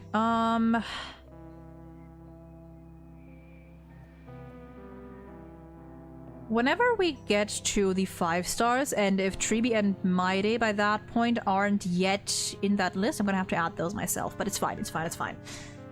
Same way that 5-star Qingyun is one talent change away from being a Harmony character. I mean, yeah, many characters, like gameplay-wise, definitely can overlap with paths, for sure. For sure. But okay. That is where we're gonna be calling it here for today. I am very hungry. I need to go eat. And we finished 2 paths. We got through the... Jay's Life, thank you for the follow! I appreciate that. We got through the Erudition and the Harmony. So, we only have the Nihility and, March left. Oh no, and the Abundance, I forgot.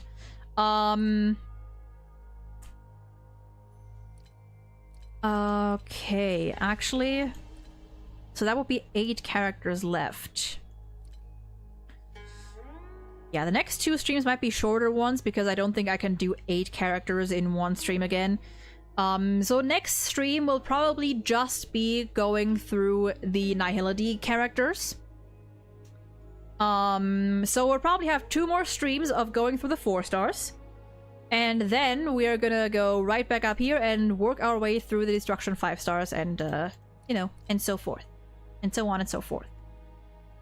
Talk about Fu Xuan holds 3 paths on her game-wise and lore-wise. Yeah, I mean, yeah, many characters here follow multiple paths. Definitely. But okay, yeah.